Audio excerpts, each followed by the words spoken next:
It's me. Nyoom. New intro music, yeah. Kinda, because somebody keeps copyright claiming the Mechanicus music. Hello, how you doing? Legendary, Nightly, HB, Zombie Gaming, Magnus, hello. Shubari ba pa pa pa da doo. Shubari da poo poo pa poo wa.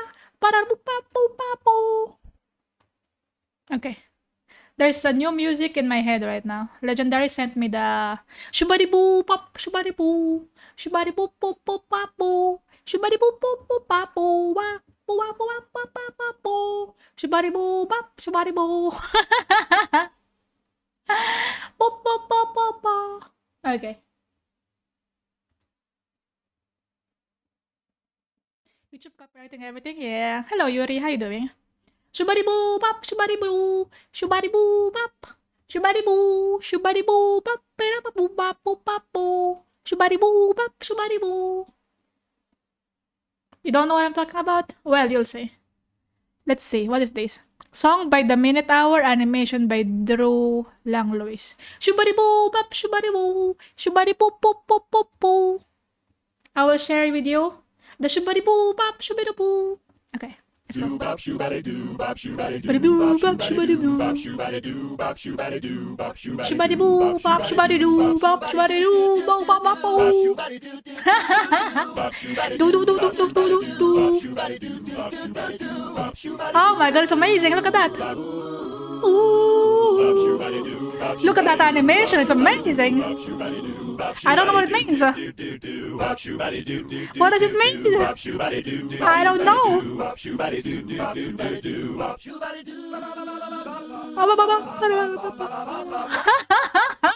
That's my favorite part. I didn't even notice this part. This is my favorite part. The ba ba ba ba ba. This one. Ba da ba ba ba da ba ba.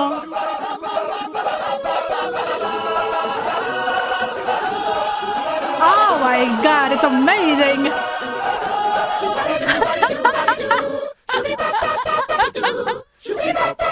What does it mean? I don't know!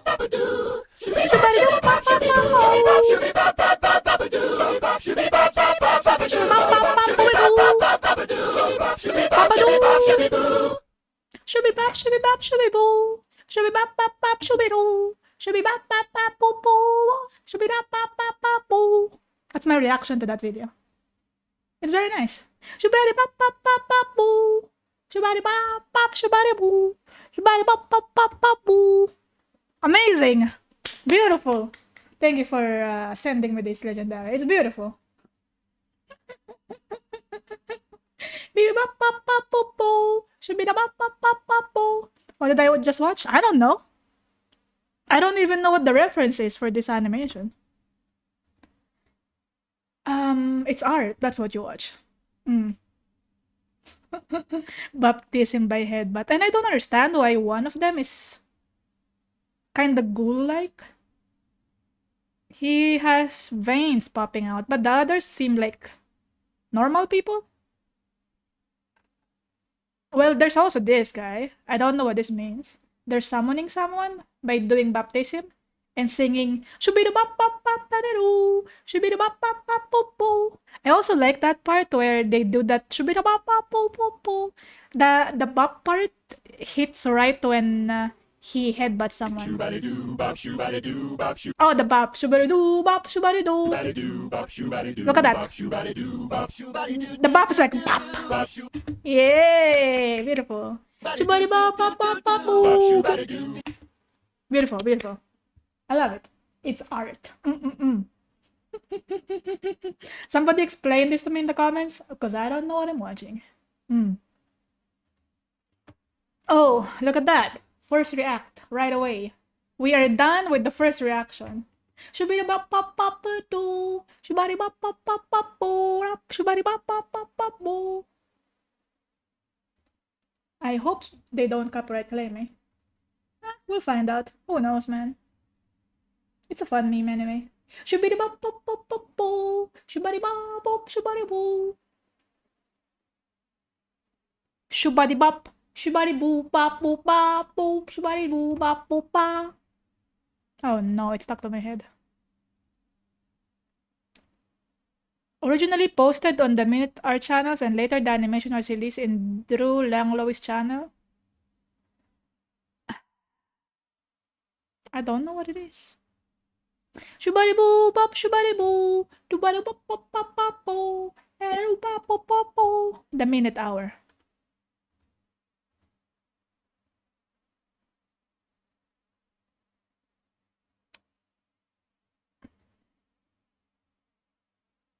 Well, I don't know who this person is, but that's pretty bop.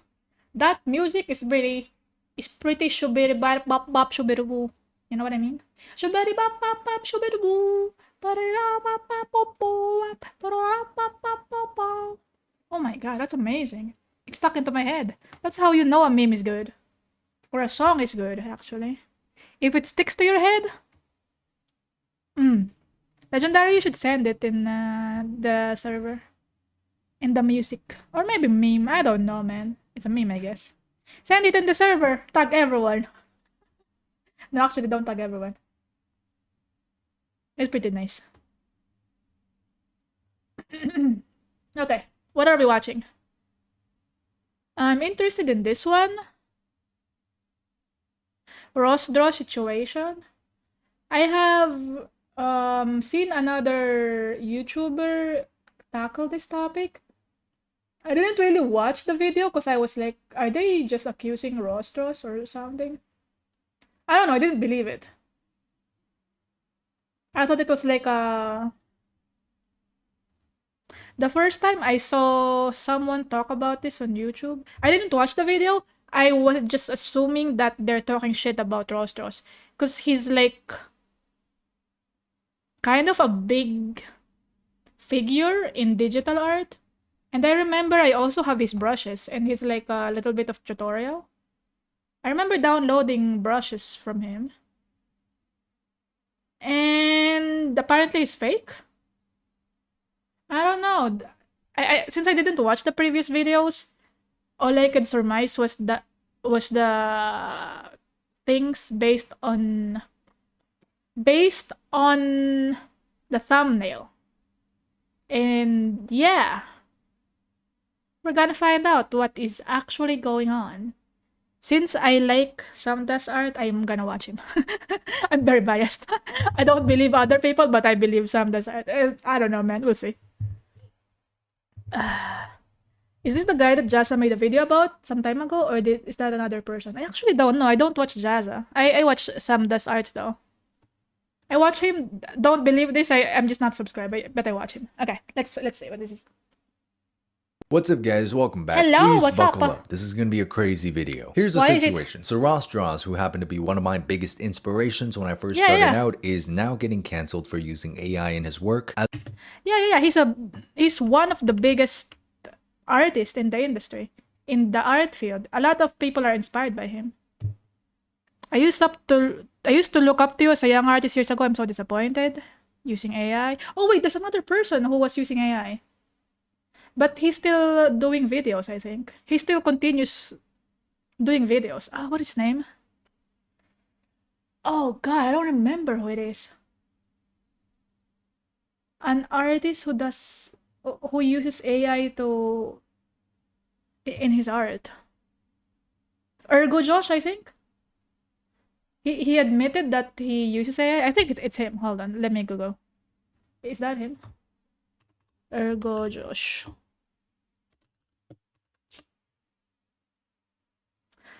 Yeah, it's him. Art YouTuber Ergo Josh supports and admits to using AI. Comments are overwhelmingly negative.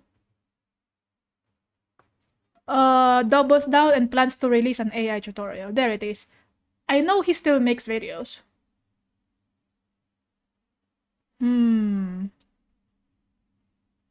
Today I learned that artist to artist hate is when you want to help artists to better understand this tool so they don't get fucking replaced by someone else who does. Yeah. I remember this. This was like a big deal, but he still does videos and he still makes art. I guess you know what they say about getting cancelled? It's like, you don't really get cancelled unless you let yourself get cancelled. Maybe something like that. But I don't know. I don't really know. We'll see. As well as not wanting to pay his employees. We are so cooked, boys. Now, shit. It's not just AI. He doesn't want to pay his employees. Well, that sounds bad. AI in itself is very... what do you call that? Problematic. When you mention AI, especially in the art space, you're gonna have people raising eyebrows. Some people are into it, a lot of people are against it. Some people don't want to say anything about it.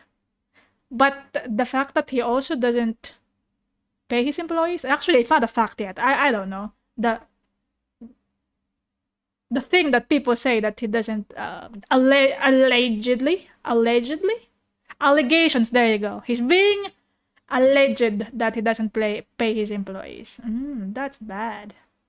That's bad, Vtuber. To be honest with you guys, even though I never go outside, I'm actually not as chronically online as you guys think. So this issue would have Oh, it's not probably flown chronically under my online. radar if it weren't for a couple of you guys commenting on my last video, saying stuff to me like, why are you staying silent on these allegations? And why would I listen to an artist who uses AI in their work?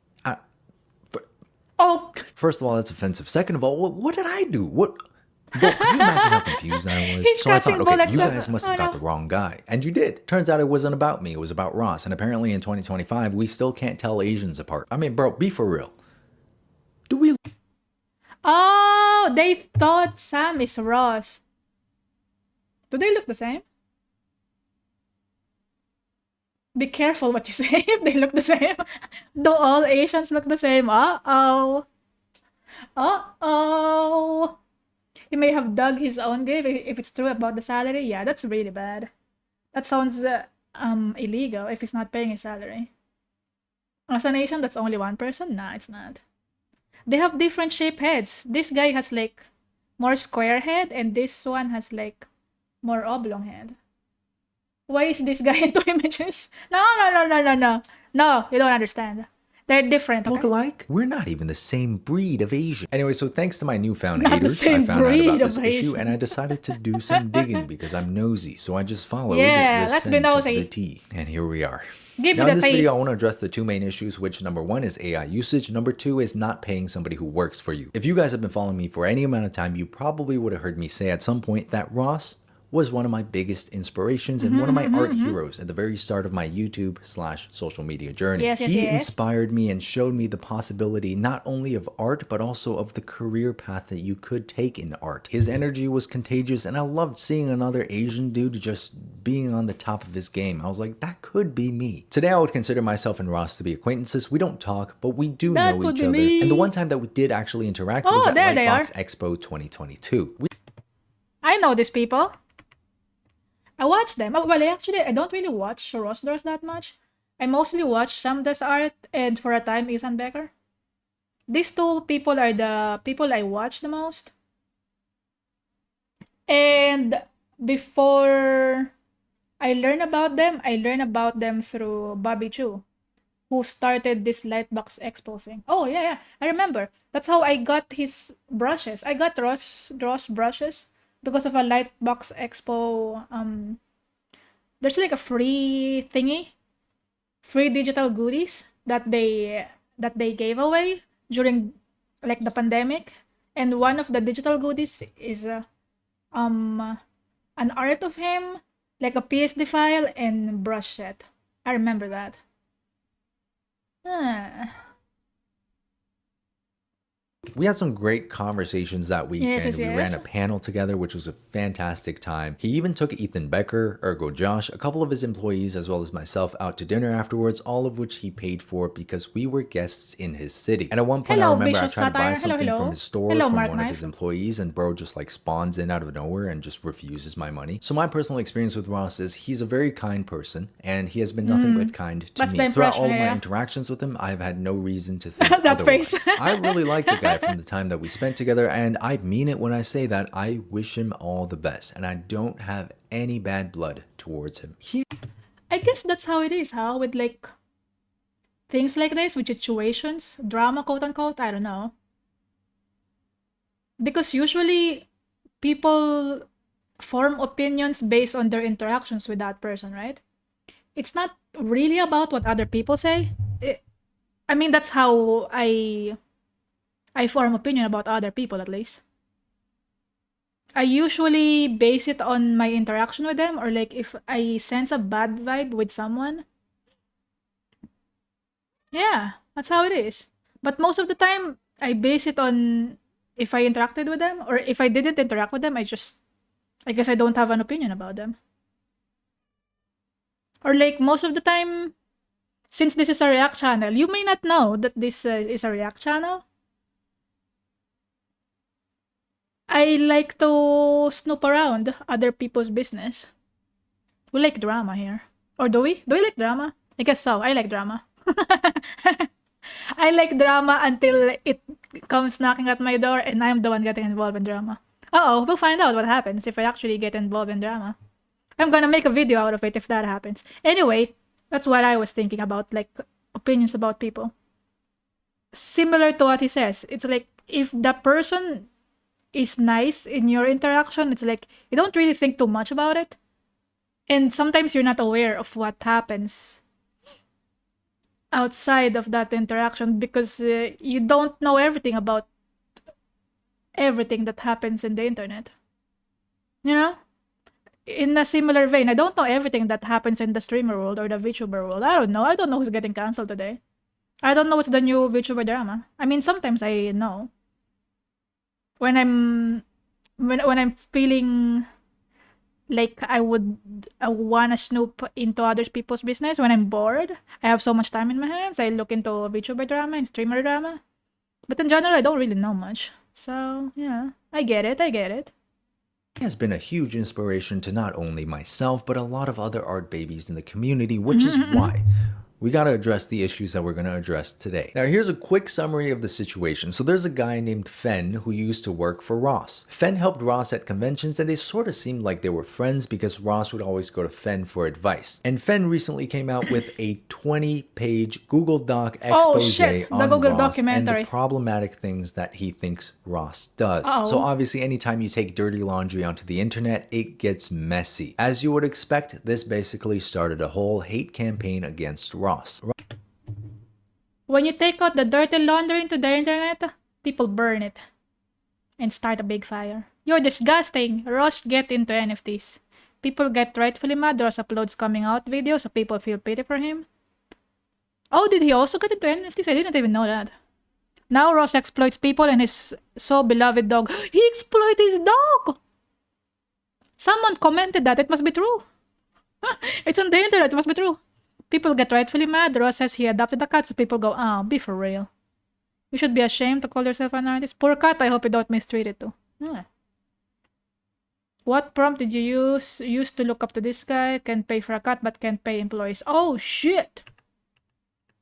Ross. Ross has been posting about his new pet recently, and a lot of people in the comments are clearly not very happy with the guy. And I think it's hilarious how I got caught in the crossfire. That's just my luck, man. Sam does death by friendly fire. Now, I've gone through every single page, every single sentence, every word, every punctuation in this document, and the two main issues are AI and not paying your employees. Now, the first one that I want to talk about is the AI problem. Now, let's pull this up. So Fen says this is a more serious accusation, and it absolutely is. Ross is working on a new project right now, which is just another art book, and I can't in good conscience recommend anyone to buy it. That's because all of this is AI, including his Instagram profile picture. He has shown to me and admitted to me in person that he has used AI for this, and Fen claims that he's well aware that some of these images aren't released yet to the public, but the ones that will be released will have been painted over to hide any traces of AI. Now, if this were true, that would genuinely be quite problematic. Fen says, I know any proof I have around this is sparse because he's very intentional with when and how he shares his images, and he's attached this painting that Ross has done along with the draft painting. Now, his claim here is that the leg armor in the draft painting is strangely formed, is asymmetrical to the other leg armor, and has more detail than the final piece, which he alleges that Ross painted over to hide his AI usage in the draft process.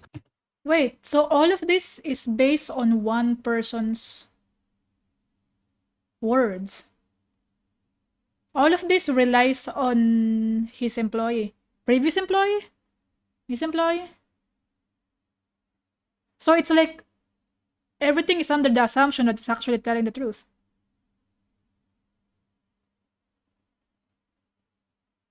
I mean, I don't know. I mean, it seems like it's based on that. I'm not saying it's not telling the truth. I'm just saying that this situation is based on a 20-page Google document by one person who used to work for him, or probably still working for him.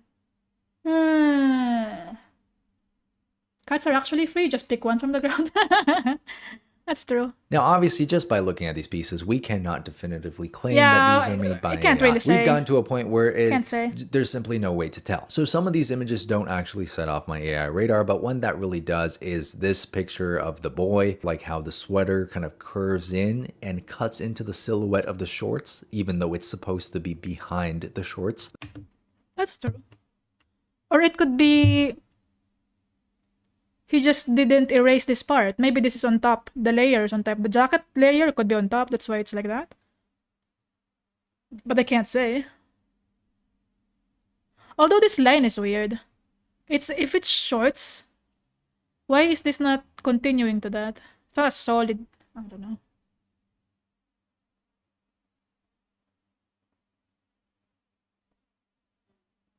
I don't know, man. What is AI? Who knows? It could be, but also I don't know. It could just be a messy drawing. That's a classic thing you might expect an AI to do. The bottom of the trunk of the shorts Yeah, just that's what I don't was really saying. make much sense. Like, is that supposed to be a shadow? Is that supposed to be the other side of the shorts? And there's also strange artifacts here that looks like the color of the skin of the leg that's kind of bleeding into the top of the shorts. And honestly, Ross is a great artist. He's great at what he does. And I don't think this is like the kind of mistakes or the marks that Ross would make in a painting. But hey, Oh, yeah, that makes sense. You're right. He's a great artist. It's not something that he would make. It's not him. It's not like him to make mistakes like that. If you really drew that. I see.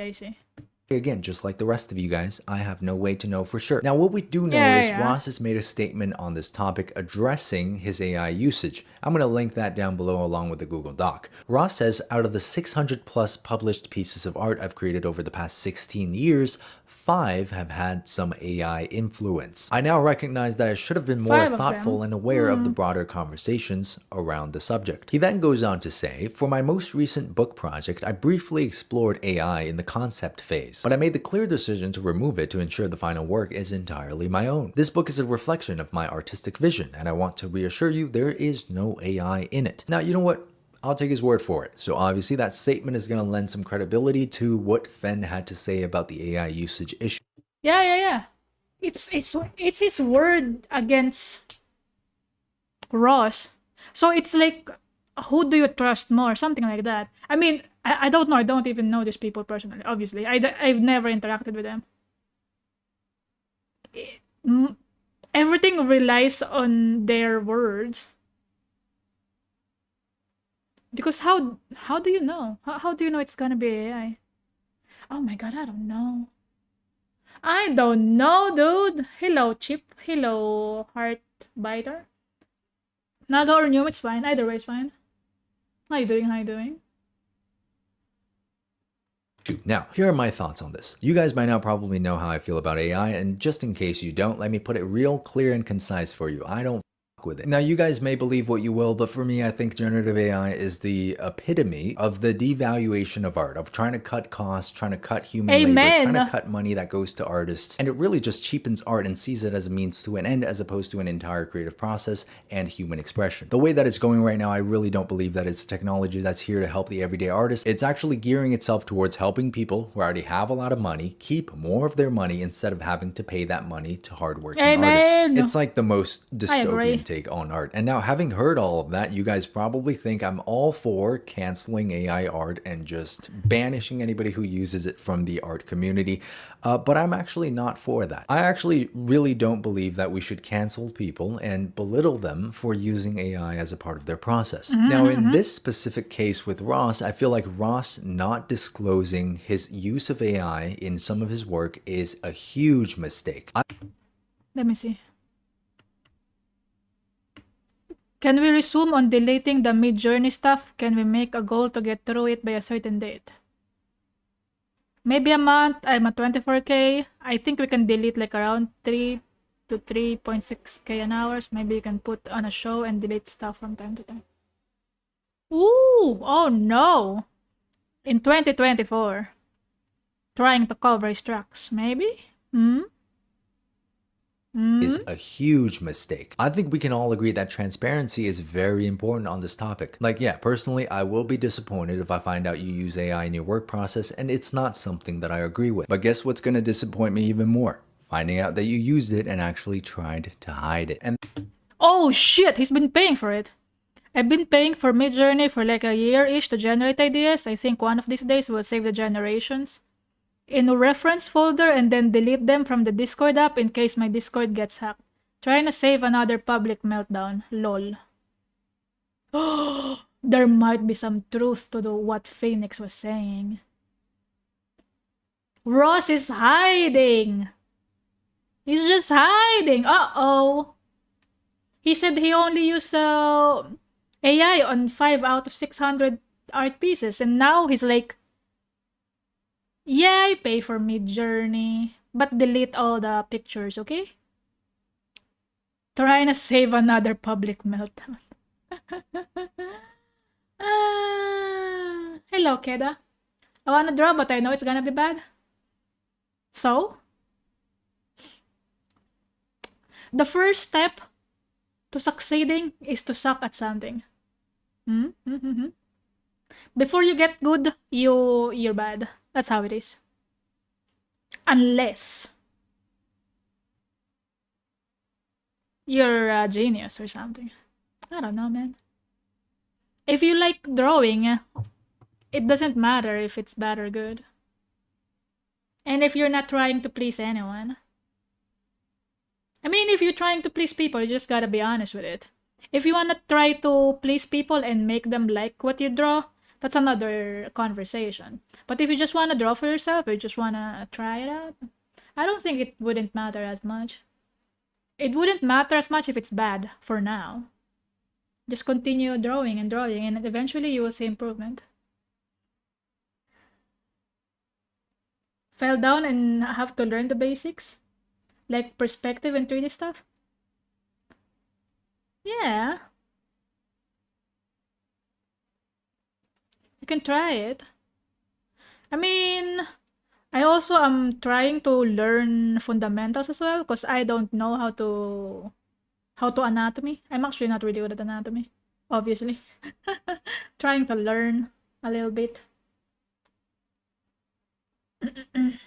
to hide it. And that kind of brings me back to the reason that I speak out against canceling artists simply because they use AI. Because guess what? The more fear of backlash that we create around this topic of using AI in your workflow, the less transparency we'll get. There's less incentive for someone to come out and say, yes, I did use AI and admit to doing it. Because in this case, everyone who uses AI is going to be running scared. They're going to be looking over their shoulders to see if there's like a hate mob on the internet coming after them. And if you want that, if you support the harassment, you support the hate mobs, I'm sorry, but you got to do some thinking. You got to like look in the mirror and look long and hard at yourself, bro. Now, my belief on this is, you know, we all work differently. We all have our own process. If someone wants to try AI, there's no one who can stop them. They have free will. But for people like us who don't really support AI, I think if there's someone around you who is using AI as a part of their work process, we could try instead to encourage them, right? To provide resources where they can learn how to actually do it, how to actually pick up the skill. Maybe we can share with these artists, you know, the way that we personally learn a certain subject.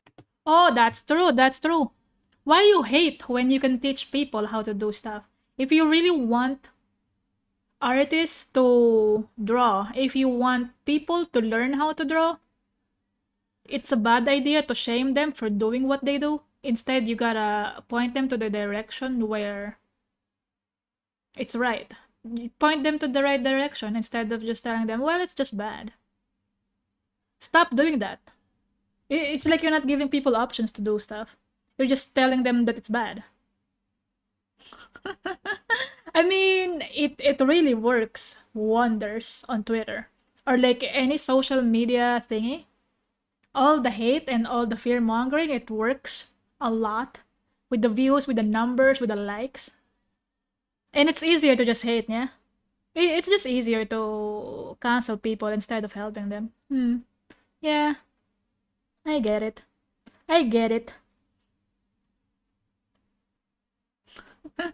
I mean, this is why this guy is pretty nice to watch. I like his videos. He doesn't really like put down people. Seriously. Sometimes he does. But I think those are for memes. Because I don't know the deal with him and Colleen. They have like a beef or something. I don't even know if it's real beef.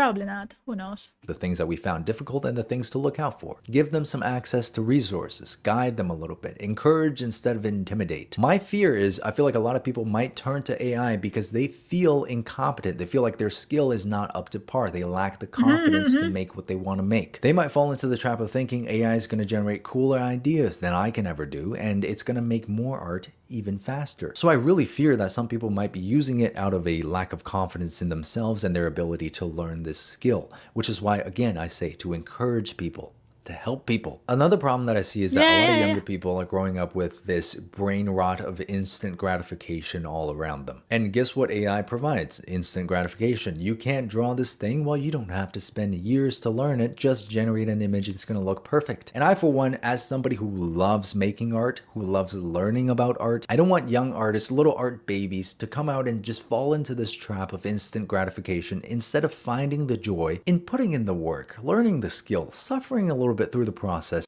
Yeah, suffering is part of art, okay? You cannot spell painting without pain. You cannot spell Paintubers without pain. Subscribe to Paintubers, by the way. It's our art channel with Cobra Raven. The thing about art as well, usually, I mean, how do I explain this? It's the drawing, it's the process of drawing, and it's the process of learning a new technique, for example, is what makes it satisfying for me, at least. Because when I'm drawing, I mean, I would love the drawing to look nice, obviously. I would love my drawing to look like what I imagine it to look. But at the same time, it's not just that. I love it when I'm trying a new technique, or like I'm trying a new coloring method, for example. I'm trying to draw something in a specific way and it works. It's the process. And it's fun to learn new stuff. It's for traditional specifically, it's the process of painting. It's the process of like cleaning the brushes. It's so fun. I don't know. I love painting traditionally as well. Although I haven't painted in a long time. I mean, I did paint recently. But with art, one way to find out if you are into it is if you enjoy the process. It's not always about the result. The result is always good, of course. The result, like having a nice picture at the end of it, or like people praising you that you did good, you made a really nice drawing, that's also part of a motivation. That's also a good motivation, because that's how I started as well when I was young. I started drawing. I mean, people usually just draw because they want to draw, right? But I continued drawing because people around me told me that I was good and my drawings were really nice. So I continued drawing and drawing. That's the thing. But at the same time, if you don't enjoy the process, or if you don't like find a little bit of solace that you learn something while drawing, art will probably be not for you. You could probably try something else though. You know what I mean? It's hard. Suffering is part of it.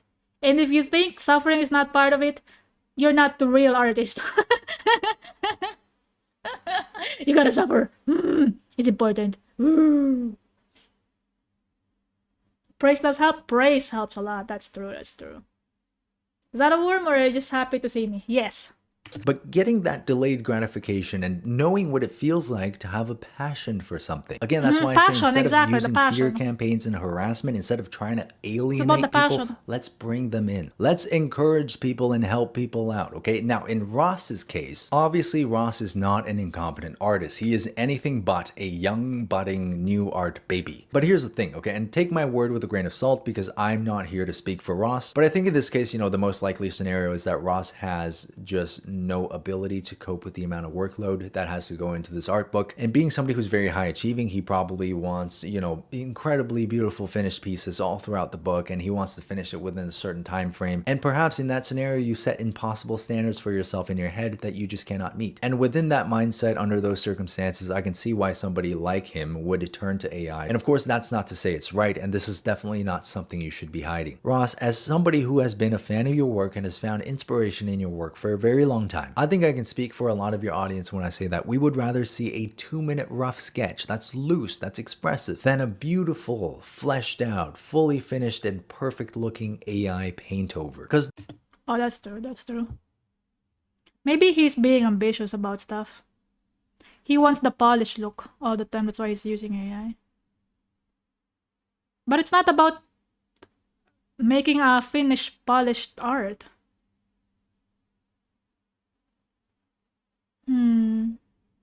Is the suffering the same as being distressed? Maybe. Well, don't stress too much about it. If it's not working, if your drawing is not working, you gotta give it a break. You gotta give it a little break, try again tomorrow. You know? AI is not really an issue for me. The way I see it, AI cannot replace talent. More so, AI cannot replace creativity. Because AI just regurgitates things that already exist. They mix together things that already exist. They cannot create something new. Something like that. the former is so much more authentically you. That's your style. That's your expression. Look, I don't know if you're misguided in thinking that you just don't have enough time or energy to make the book good enough, but listen, as long as this is your art, your creation, and everything is made by you and authentically you, dude, I don't think anyone's gonna complain. I think that's more than good enough for all of us. If you want to just do a whole bunch of sketches and rough drafts and just throw it in there, I actually wouldn't mind that. I think that'd be cool to see. Look, at the end of the day, your content is more than good enough. You are more than good enough. You don't need to compensate with this. But of course, like I said before, everyone What a has nice free thing to will. say. And if AI is the path that you want to go down, Ross, I'm not here to stop you. Don't let the fear of backlash stop you. Just, again, be authentic, be transparent, just be upfront about it, you know? Yeah, you just gotta be honest, actually. He just has to be honest with himself. What does he really want? He just has to be honest with what he says to people. It's like if he does use AI, just tell people that you use AI. I mean, you're already in that path, right? If he wants to continue that path, he should just admit it. But the part about not paying his employees, though, that's kind of... well. And I'm sure it'll be fine. And guess what, guys? We're only halfway there. Just before we dive into the next issue of not paying your employees, I want to end off this AI talk with a thought. This whole AI thing, okay, especially when it comes to independent artists. Now, within the industry, obviously, I don't know anything about that. That's beyond my reach. But as an independent artist, I feel like the moment you start using AI in your work, you can't turn that back. I don't know about you guys, but if I found out that somebody I know uses AI in their work, now there's gonna be an annoying little voice in the back of my head every time I see a new piece you post. That's gonna be like, is this piece AI? Did you use AI for this piece? Yeah, Even that's if you true, came out and said, guys, I've You're gonna stopped be using suspicious it, about everything. no more. Part of me is still gonna be like, did he get back on AI?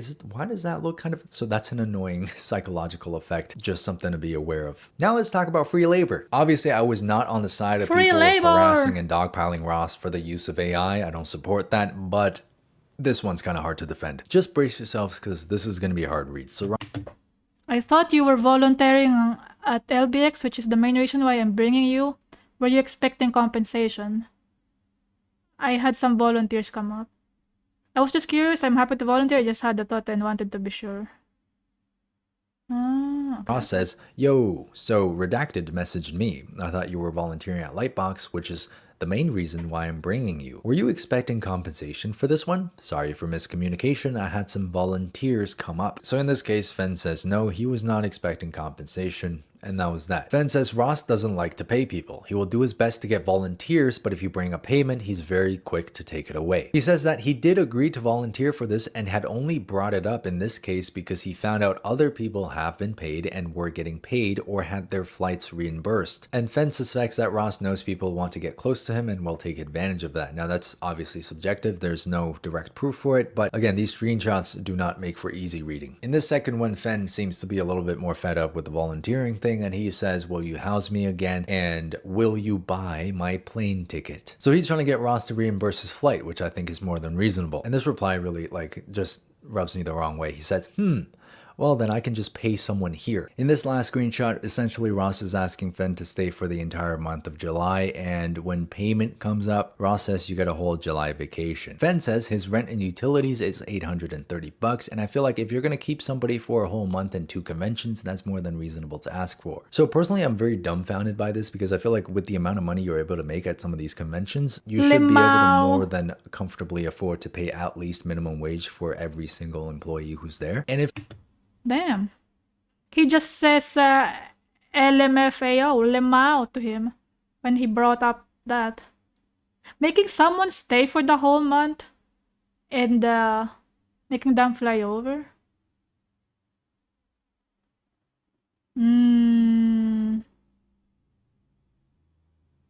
You get a whole July vacation. Oh, Ross thinks that it's a vacation.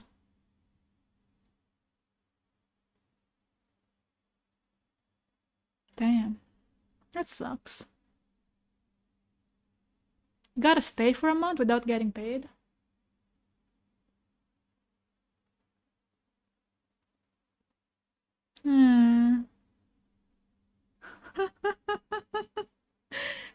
I don't know. Employee who's there. And if for some reason the financials don't work out and you're not able to Unpaid afford all vacation. the employees, maybe it's time to just scale it back and not have free volunteers. I'm personally probably going to Lightbox this year in 2025, and I'm going to probably have a booth there. And I've asked a friend if he'd be down to help me out. Now, I cannot imagine telling bro that he's got to pay for his own flight, pay for his own hotel, and work for me for free for an entire weekend. Like at that point, bro, do I own bro? I'd feel kind of shit about myself. I feel like in situations like this, where someone's coming out to help you make money. That's the key thing here. It's not like we're running a charity or a non-profit organization. We do make money at conventions. If somebody's helping you do that, they do deserve a part of that income. And at least they deserve to not have to pay out of pocket to fly there to help you. I feel like this is basic common sense. So to be fair, we haven't heard Ross's side of the story, and it's impossible to jump to conclusions without hearing at least both sides and making a judgment for yourself. Now, for the little art babies who are watching this video, if you're ever presented with opportunities like this, you have to be very careful and just be aware of the power dynamics that are at play. In some cases, big companies or individuals with a lot of clout are going to try to use that clout to pay you in exposure. And anytime somebody wants to pay you in compensation that is not monetary, it's a little bit of a red flag. So my advice for you guys is, if you find yourself in a similar situation here to Fen, know your boundaries, and you have to trust your guts. If you feel like something is wrong here, go talk to somebody. Go talk to your friend, go talk to a family member that you trust. Tell your side of the story and ask people if the situation is normal. Sometimes you genuinely need an outside pair of eyes. Sometimes it's like a toxic relationship. You don't realize you're in one when you're in it, but when somebody's looking at it from the outside, they can see it clear as day. And if you do find yourself in a situation where you're a little bit unhappy, you're bottling up some of your feelings, you have to communicate, negotiate, talk clearly to the person on the other side of the Yeah, that's true. You gotta communicate clearly, and you have to know where your boundaries are. Sorry for pausing at the wrong time. Yeah, that's true. I mean, they did kind of talk about that it's a volunteer work, but it's just strange that he's gonna make money when he goes to Lightbox Expo.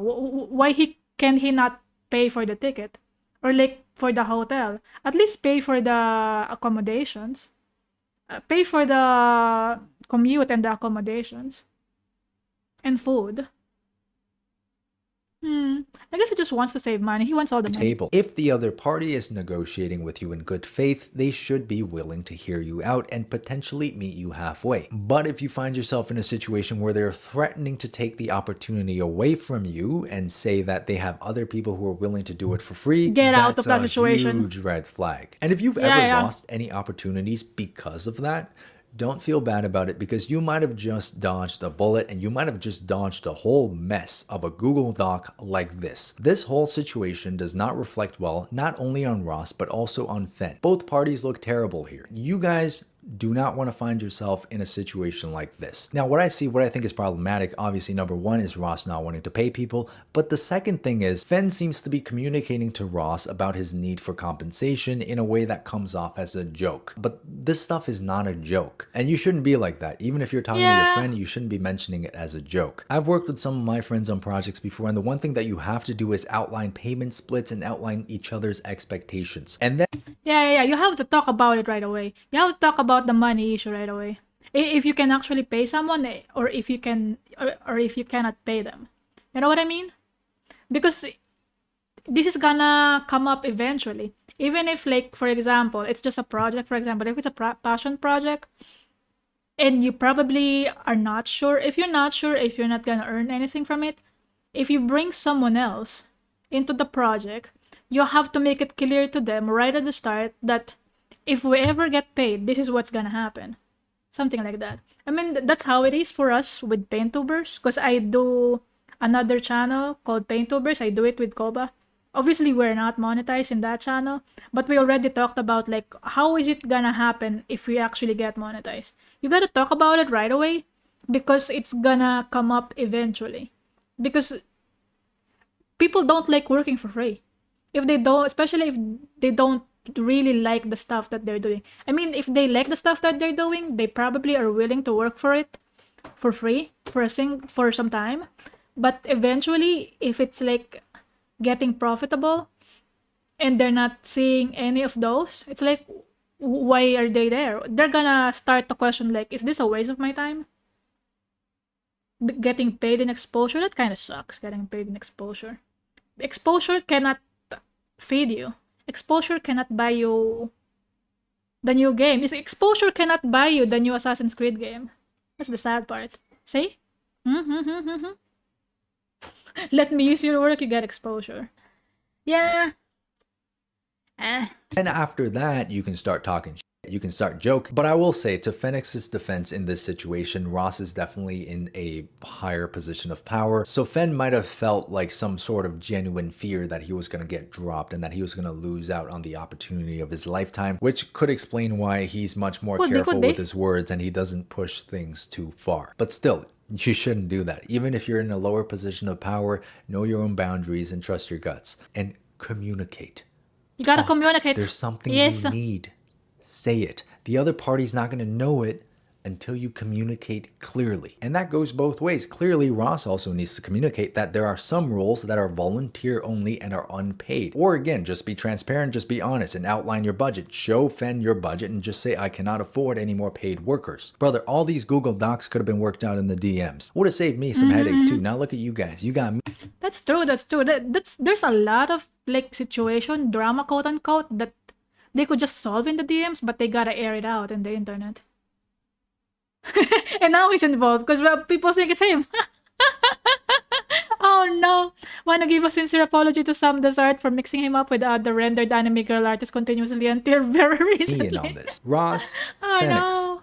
Tired of both of y'all. Y'all need to work this out. Okay, Fen says, I've spoken to Ross about my feelings and all the issues just to be told. Thank you for telling me and honoring the truth. And that he's big enough to process and learn from this, but in order to protect himself and his energy, he needs to distance himself from me. So he basically cut Fen off. Now, of course, Fen is mad about the breakup, which left a bad taste in my mouth because I know it's hard to hear criticism. But to paint it as protecting himself from his energy sounds like a way to remove the only person who is trying to hold him accountable for his actions. Fen says he doesn't want to be held accountable, which means the next person to take my place in his life will only deal with the same issues as I have. There are probably other things I'm missing, but for now, this is all I can remember for the moment. Fen's got a point there. He's got a point. He's taking one for the team. But both of you guys, look what you've done to me. I'm not taking anyone's side here. I'm just here to share the tea. You guys can let me know what you guys think about it in the comments. No. Look, I want to end this video off by saying, despite my frustration with the current situation, I wish both of these people all the best in life. To Fen, I just want to say, I'm sorry that you found yourself in this whole situation. It sounds like a horrible place to be in. I hope you've learned from this. And I hope you value your own services a little bit more going forward. Yeah, value yourself. Compensation for your time. You got to know your worth. And to Ross, I certainly credit a lot of my success to him because he was one of the few people that really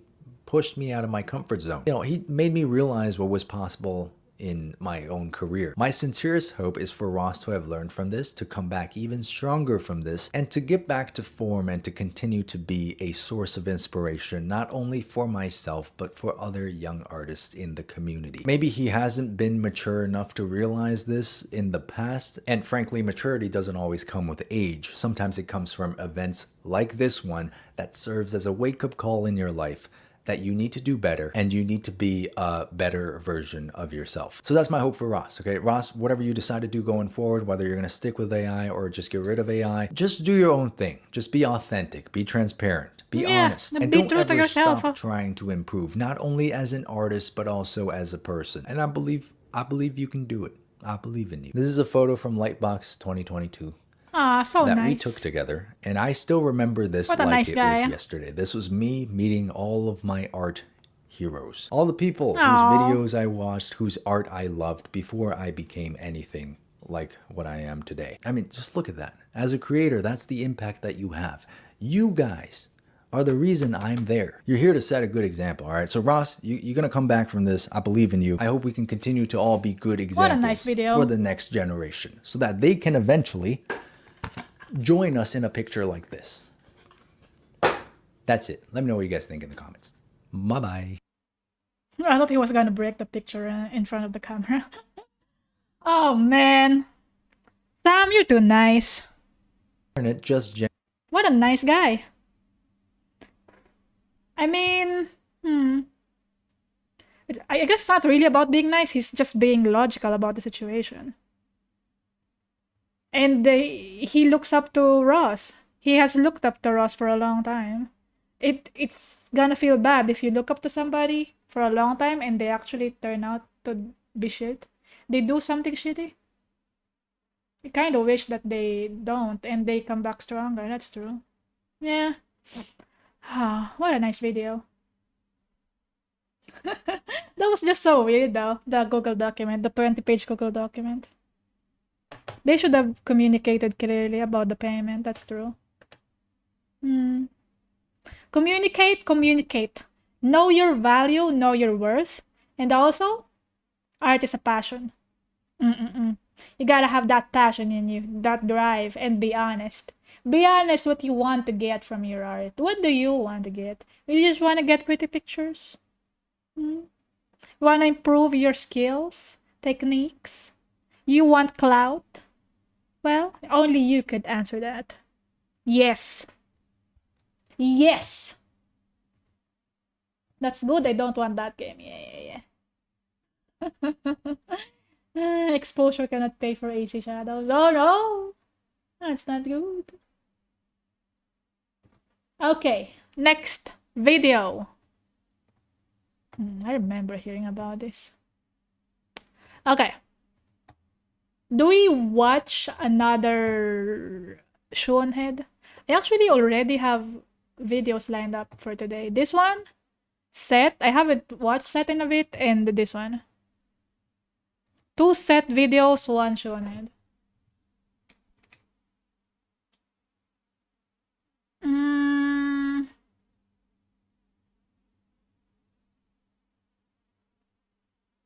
Or sometimes I just look at my recommended. Usually I just look at here. This is how I get the videos I react to.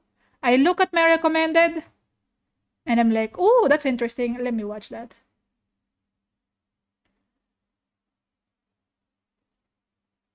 You know what I mean? This is how I find the videos I want to watch. Go with Set. Enough women. Women! This is what I was talking about last time. They recasted Geralt. But I haven't seen the other episodes yet though. Look at him, it's beautiful.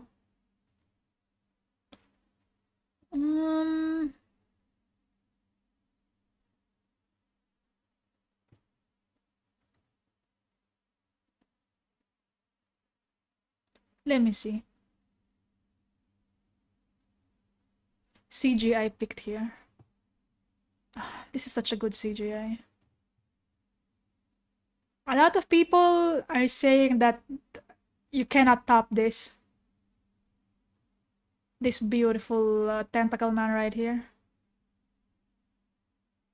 Snow White, it's even worse than I expected. Am I interested in Snow White? Kinda. Critical Drinker. What was the last time I remember reacting to him a long time ago. I think it was a Warhammer video, right? The female custodes, that's what I reacted from. Sure Kento, hello, how you doing? Thank you for the burger.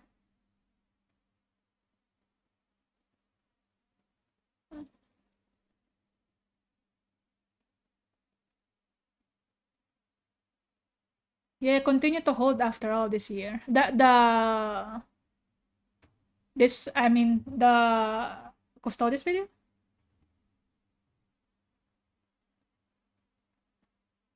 Oh, you mean this? Yeah, Tentacle Boy, yeah. It's beautiful.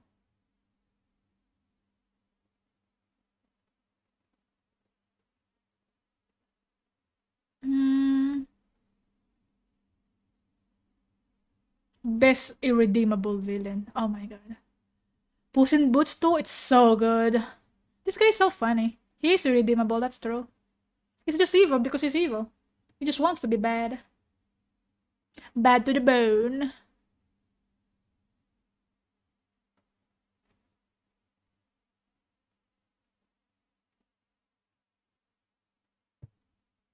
Mavis deserves better. Why I hate the everyman trope. Ah, doesn't like this guy, the chill guy.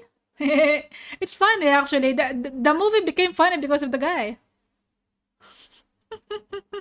Johnny's funny in that movie.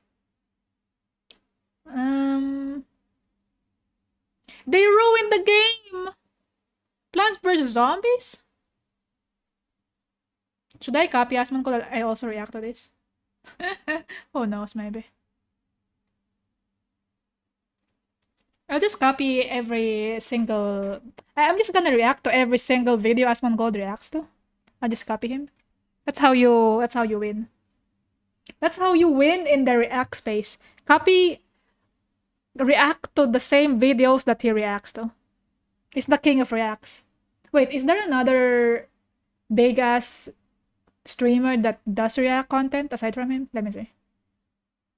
Who's the biggest react streamer? Streamer, not YouTuber, okay? Because for YouTuber, I know one of the biggest one is the lady, Sniper Wolf.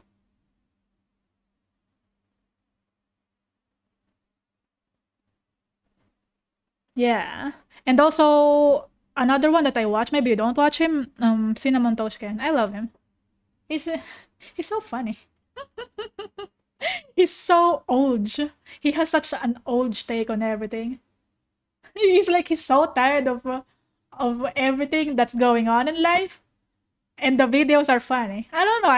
I love watching his perspective, and I love the meme couch when he and Buff Pro are reacting to stuff, and Buff is sleeping already. They react to memes, but Buff is sleeping already on the couch. And also, I watched that video about where they had Chris Hansen. Chris Hansen explain his new show because he has a new show, catching predators and stuff. I watched that video. That was so funny. It was cringe and funny at the same time.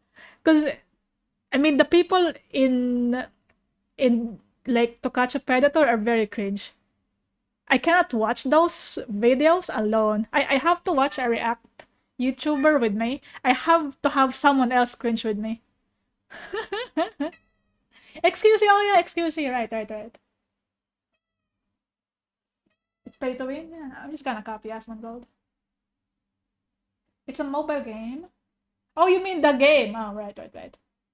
Yeah, I think Plants vs. Zombies 2, there are units that you have to pay with real money. Because I watch Easy Speezy. He also plays Plants vs. Zombies. I like watching his videos, actually. Those are the videos that I fall asleep to.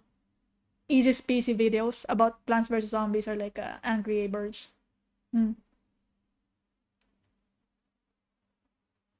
It's good to be bad. Pay to win now, zombie versus plant. Yeah. The second one, plant versus zombie. Okay, Who else? Who else is a big like React streamer? You know what? I could just Google it, right?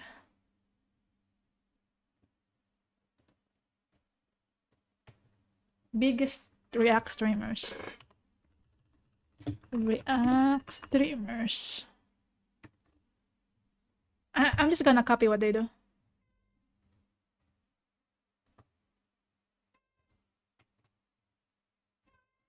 True unpopular opinion. R/true unpopular opinion. The top Twitch streamers are basically React content thieves and they should be recognized as such. And here's me reacting to this statement. Oh my god. When was this? 2 years ago. Oh, Hassan! Oh god. I every time I see a Hassan video on my recommended, I click these 3 dots and click don't recommend channel. Because every now and then a Hassan video gets recommended to me because I watch Hassan. Because I'm like, bro, I'm not interested in watching Hassan. Fucking hell. Jesus Christ. Oh, Ludwig, right. Excuse me, Hassan, Asmon, Ludwig are almost all invariably streaming for 10 plus hours a day. In order for them to stream for that long time, they usually steal content off YouTube or from other sources that are not well protected by DMCA. Well, that's how you do React. You gotta look for content that are not that they will not copyright claim. That's true. Yes. This is especially obvious since many of them do not stream with easily protected content like movies, TV shows, anime, etc. Yes. I mean, he's just telling the truth. That's true. Yeah. Hassan is cringe. I cannot watch him. I remember seeing that. Oh god. The most hated episode of Trash Taste is when he was the guest. I forgot. I think somebody made a video about that, or maybe it was. It's probably Asmongold Gold who made a video about that, and I was thinking maybe I should react to this because it's kind of funny. But I didn't, so whatever, man. Most disliked Trash Taste episode is when he was the guest. 78k dislikes, 27k likes. I wonder why they had him as a guest. I thought they usually have guests that are friends with them. Maybe they're friends with him. Somehow. I don't know. I don't actually know how they get guests. Or maybe they thought it's interesting. Maybe he's interesting. They thought, oh my god, yeah, he's interesting. Let's have him on or something.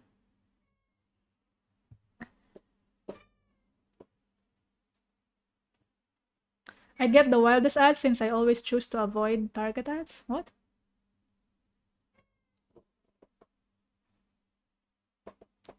He's clueless. The only thing I know about him is what they always say. He's like, isn't it into communism? Socialism or communism? Actually, don't know which one it is.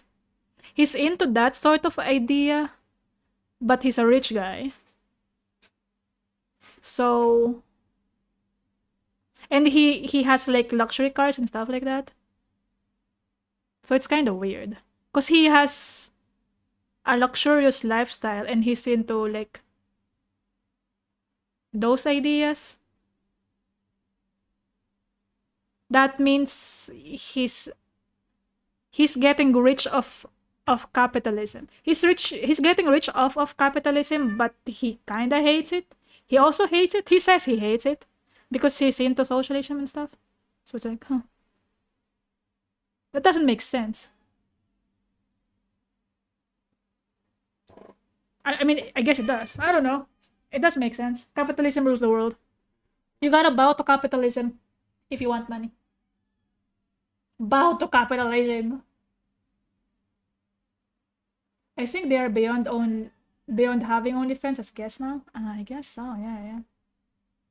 He's into communism as much as I am into communism. I was like, Putin is also getting rich of others back while selling them.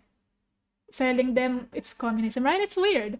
If you keep saying that, actually, I'm pro distribution of wealth. Everyone should have equal wealth, but also some people have more equal wealth than others. It's like saying the classic tagline that everyone is equal, but some people are more equal than others. Look at him. He even has that chain. Like pimp ass chain or something. I don't know. I always associate chains with pimps. I don't know why. Good day. Baptism toaster. Hello. Some animals are more equal than others. That's true. That's true. Some animals are more equal than others. Some animals we keep as pets. Some animals we butcher.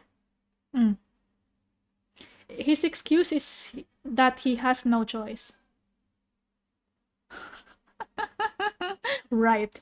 Of course he has no choice. Because he enjoys that lifestyle. Since he enjoys lavish lifestyle, he has to support it somehow. And also the thing that I realize about people, the thing that I realize about people who are confident, or like people who are rich, or people who are both confident and rich, is they believe every single word they say, but they do not see that it should apply to them. They believe everything they say. They believe all these ideals about how the world should work. But if those same ideals are applied to them, they're like, nah, it doesn't apply to me though. It only applies to other people. That's what I notice. That's probably the way to get rich. I should do that. If I want to get rich, I should do that. I should say all this outlandish shit that only apply to other people and not to me. You know what I mean? It's like saying, what else do I usually hear about streaming stuff? I mean, you know what it is. Like, people say that streaming is easy because you just play games all day, or like you just react to stuff all day and you get rich from it. That's what people usually say, right? Streaming is so easy, man. It's not a real job, blah blah blah. Oh, this is such a big conversation point as well. It always comes to surface. Actually, it's like maybe every month or maybe every few months. They're like, streaming is actually easy. You don't really have to do anything. You get rich from playing games, react to stuff. You get rich from just chatting, and all these people just give you money for being there every day. Blah blah blah blah. Even that guy from the Reddit earlier that we saw, he's like, they only watch all this DMCA free content and all that stuff. I mean, it's true, yeah. But in the same paragraph, he said they stream 10 hours a day. If it's that easy, everyone should do it. I mean, a lot of people do it, actually. A lot of people stream for that long. But not everyone become rich from it. If it's that easy to get rich, everyone who streams should be rich by now. It's not that. It's also, you need to be friends with famous people. Oh no! I don't think I'm gonna get cancelled for saying that out loud though. No one's gonna cancel me. Nobody knows who I am. I'm too small to be cancelled. You, if you don't agree with what I say, that I should also know famous people, make a video about it, and I'm gonna react to it. Yeah. I mean, aren't humans like that to some degree? I think it's part of human nature. Yeah. Some humans are more equal than others. What is a man? A miserable little pile of secrets. Secrets. Do you have secrets? I have secrets. I have secrets. My secret is... Wait, if I say my secret out loud, it's not a secret anymore. What a paradox. My secret is I haven't done laundry yet, and it's piling up. The laundry, the dirty clothes are twice as big as the laundry basket. There you go, that's my secret. Now it's no longer a secret. Streaming is not really costly. Basically, a computer, a microphone, a mic, a cam is pretty easy to find. Yes, but not everyone has a computer either. Oh, you know what? It's easier nowadays because most people have mobile devices. Most people have phones. You can stream from your phone. So it's easy. It's easy. The barrier of entry is low. There you go. The barrier of entry is low. Being a streamer is easy. or like being a gamer that streams is easy, but being a successful streamer is not. There you go. That's the difference. Being a streamer is easy, streaming is easy,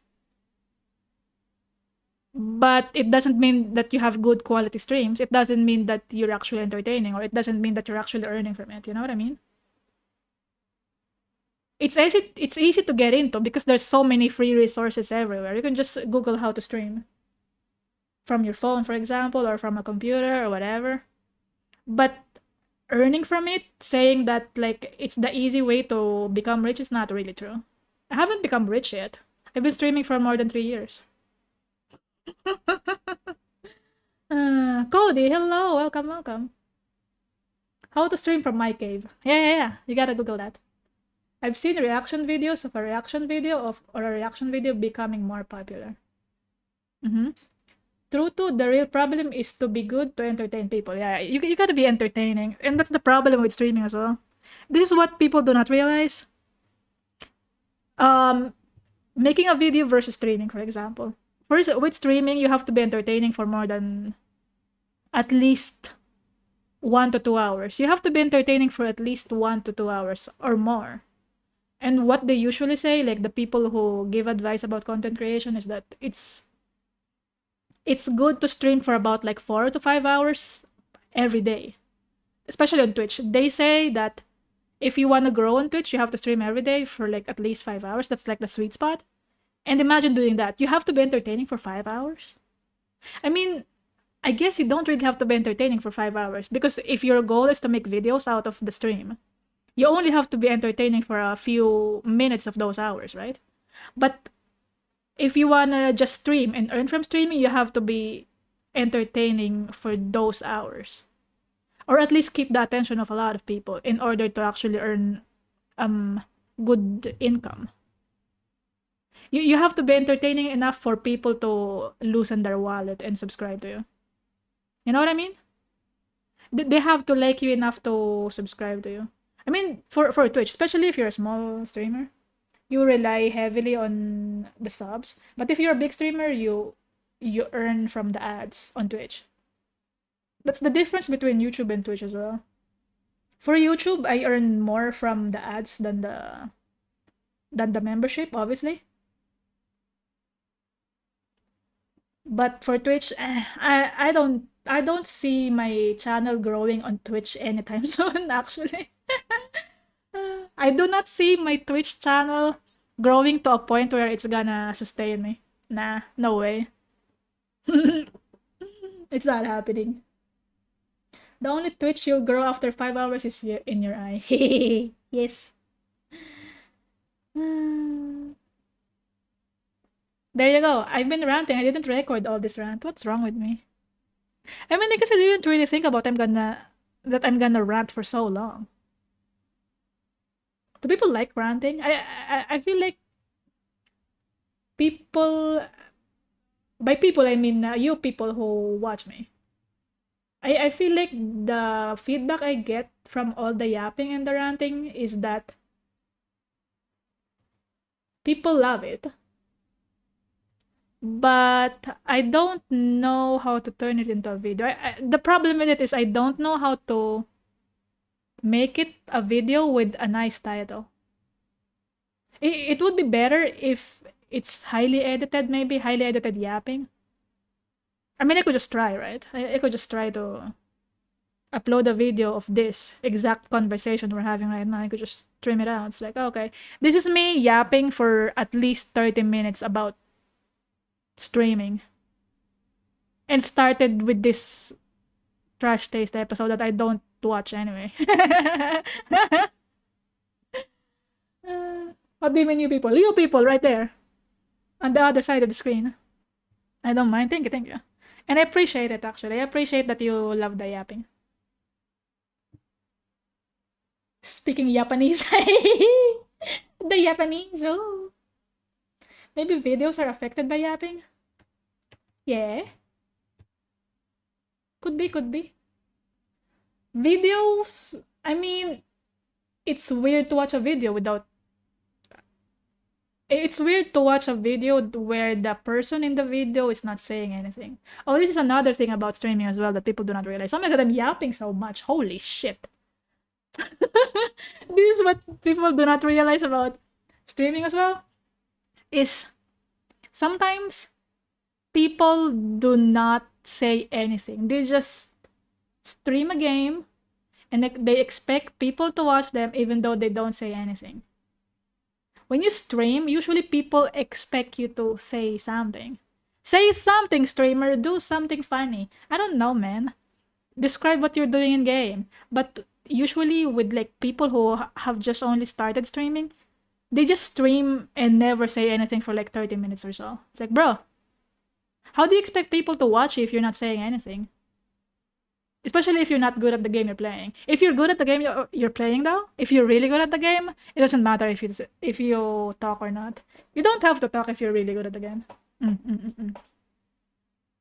If you're doing something that other people cannot do, or like if you're doing something on the stream that is kind of skill-based, things that are skill-based, you don't really have to say or explain anything to people. But if you're mediocre or average at the game or whatever you're doing in the stream, people will not really stay if you're not saying anything. Usually. That's what I think. Okay? I guess the question is why am I not growing in Twitch? That's a difficult question to answer. Next question. Why am I bringing that up? Why am I not going on Twitch? I don't know. Fucking hell, bro. Because YouTube and Twitch are different. That's why. Because reactions work on YouTube and not on Twitch. Probably. I don't know. But there are also other streamers who react and stream on Twitch and it works for them. But it doesn't work for me. Why? I don't know. That's how it is. Okay? Shut up. Even though no one's talking, I say shut up. Okay. Enough yapping. I have yapped too much. Let's watch this. I have yapped enough. Holy shit. Why am I yapping so much? What's wrong with me? I don't know. I found the Yapperino button. I found the yap button. You know what? Maybe I'm gonna make a video out of this yap. Who knows? We'll see. Will I make a video out of it? You're gonna have to find out. Subscribe to my YouTube channel, Naga Nyoom. YouTube.com/@Naga_Nyoom. To find out if this becomes a video. There it is. Look at that. Like, comment, subscribe. There you go. Seth. Have you tried streaming on other platforms? Maybe Twitch algorithm is against you? I am streaming on YouTube. That's why I'm streaming on YouTube. You silly ghost. This is why I am dual streaming on YouTube and Twitch.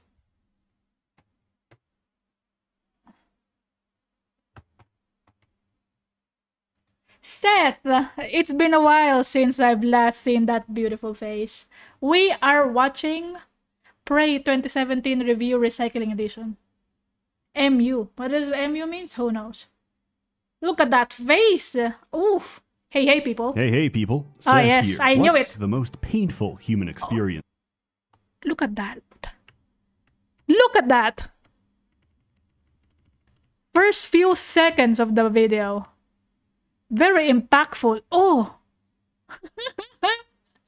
The air shimmers around that booty.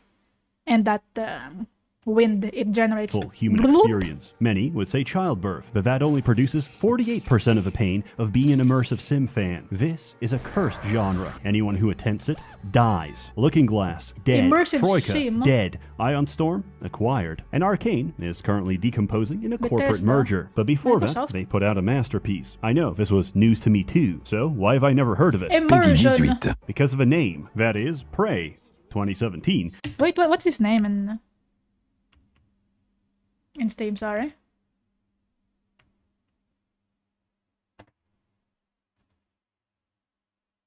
Educated man. He's called The Educated Man on Steam. Wow.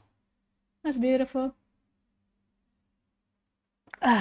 Prey 2017, not to be confused with Prey 2006, or Prey 2014, the TV show, or Prey 2022, the movie. Prey, the yes, optimal yes. That's a title lot of is right Prey. in front of us. It's a successor to System Shock that's about the mind, Psycho Shock, but was renamed by Bethesda Softworks, a ZeniMax corporation, because they had the IP sitting there for 10 years and didn't know what Prey. else to do with it. This game has no discoverability or brand identity, Yeah. at least with some series. If you told me I was going to be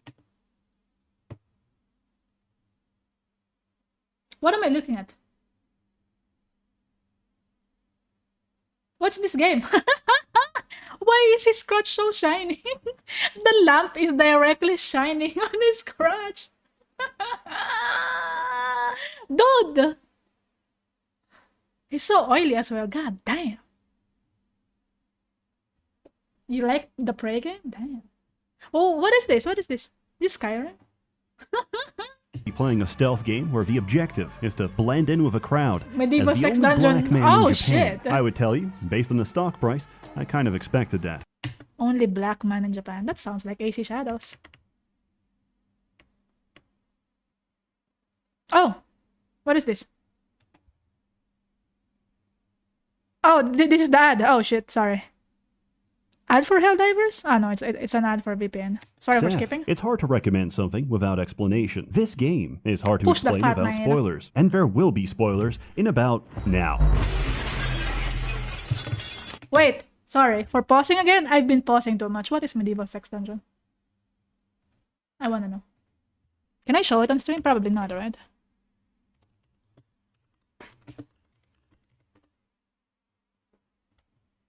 Oh shit, the second result is from Pornhub. Steam. RPG Maker. MV.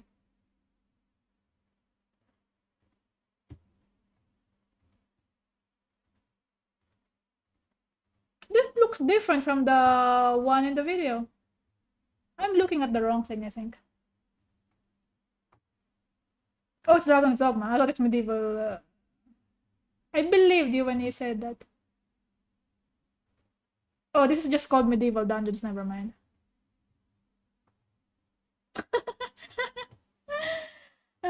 Anyway. Who am I? Who are they? What did they do to me? What's happening? They What's took happening? Your foreskin. Oh shit! Now take it They back. took your foreskin! What is Prey? I don't know. What do you do in Prey? I turn myself into a roll of toilet paper and hide inside the Ooh. women's bathroom. Because Wow. I finished a side quest that puts psychoactive DMT can be a into the toilet drinking paper. water, I can reliably do this That's for so the next few immersive. hours. In all seriousness, it's a game of Gmod prop hunt, where you get jump scared by filing cabinets. Oh. The difference is, it's a AAA title that doesn't assume the player to be retarded. Here's how they introduce their first weapon. What does it do? Well, I don't know, but it probably freezes enemies and sticks to walls. Oh look, a corpse I can loot. Good thing there's a conveniently ramp-shaped trail of glue Wow. I can climb up. Maybe I can use this weapon to climb on other things in the future. Oh, the path upstairs is locked. Good thing I have this glue cannon. Was I stopped in my tracks to explain how this works? Oh, wow, No. the glue Was cannon there is an OP. NPC in my ear going, Morgan, squirt your glue to climb upstairs? No. Did I have to demonstrate my understanding of the weapon and its applications in order to proceed? No. The entire game is like this. It presents a number of obstacles, gives you tools to conquer them, then stands back and lets you figure it What out is this yourself. game? Ultimately, this isn't complicated, but I have to give praise because Oh my video games are a God. lowbrow field designed for knuckle draggers. He has to give praise to the game Prey. Oh my god. The glue gun is amazing. Wow. I guess I would bet that just one of the guns, it's probably not even the best gun in the game.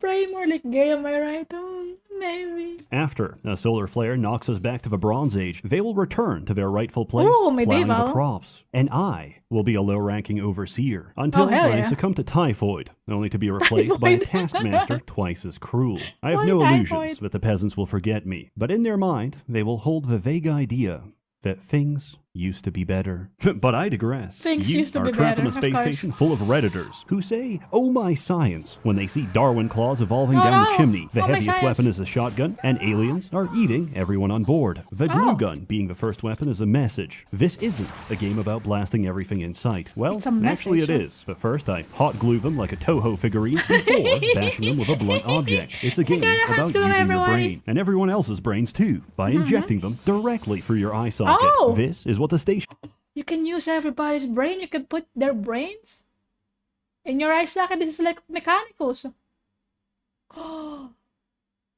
Like Belisarius Cowl, you could just absorb other people's brains into your brain and learn all the knowledge there is to learn. Oh my god. Damn. That's beautiful. I want to inject brains of other people in my own brain. is designed to produce outside the jurisdiction of any pesky laws. The neuromod, the brain, is the ultimate pattern recognition device. If it sees a pattern, it forms a new pattern of neurons. Thus, it is a Oh, physical pattern reflection recognition. of your memories, experiences, and skills, represented by trillions of connections between billions of neurons. With neuromods, we can copy the physical brain structures responsible for individual skills. What are the skills? Gaslighting? Subject abilities. Gaslighting, resisting arrest. I didn't know resisting arrest is one of the skills. Leadership for adults. Leadership for smaller adults. Leadership for even smaller adults. Juggling. Oh, that's a good one. That's a good skill right there. Gatekeeping. Oh, hell yes. Driving under the influence. Arson, influencing drivers. Daycare management. Ah. Wow. He's really good at managing small people. Daycare management. He's probably really good at managing toddlers, you know. Hello, Ear Candy. Hello, hello. Yosti, how you doing?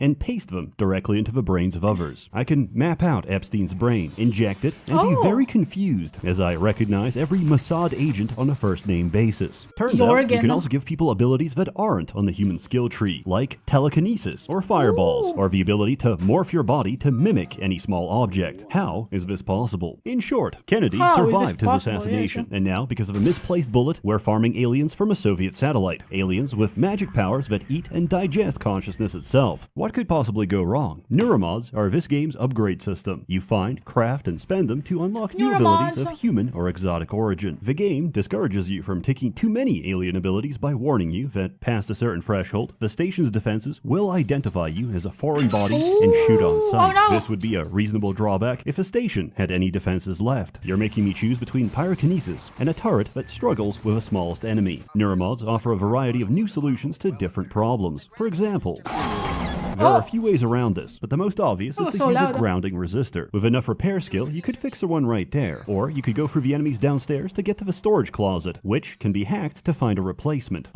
Okay, let me get this straight. In this game, you slurp other humans' brain to gain their abilities, their skills. And also, you could slurp the alien's brain, neuromods or something, to absorb or maybe gain new skills. And that's how you go about playing the game. That's the game. You just absorb everyone's abilities. So why is it called prey? It seems like you're becoming the opposite of prey if you do that enough times. Are you supposed to be the prey, or is humanity supposed to be the prey? Or maybe everyone is the prey and you're like the ultimate form of life. I guess so. Is that the goal? Is the goal to become the ultimate form of life and take over this world? What is it? Is this a world? Is this a spaceship? I don't even know where he is.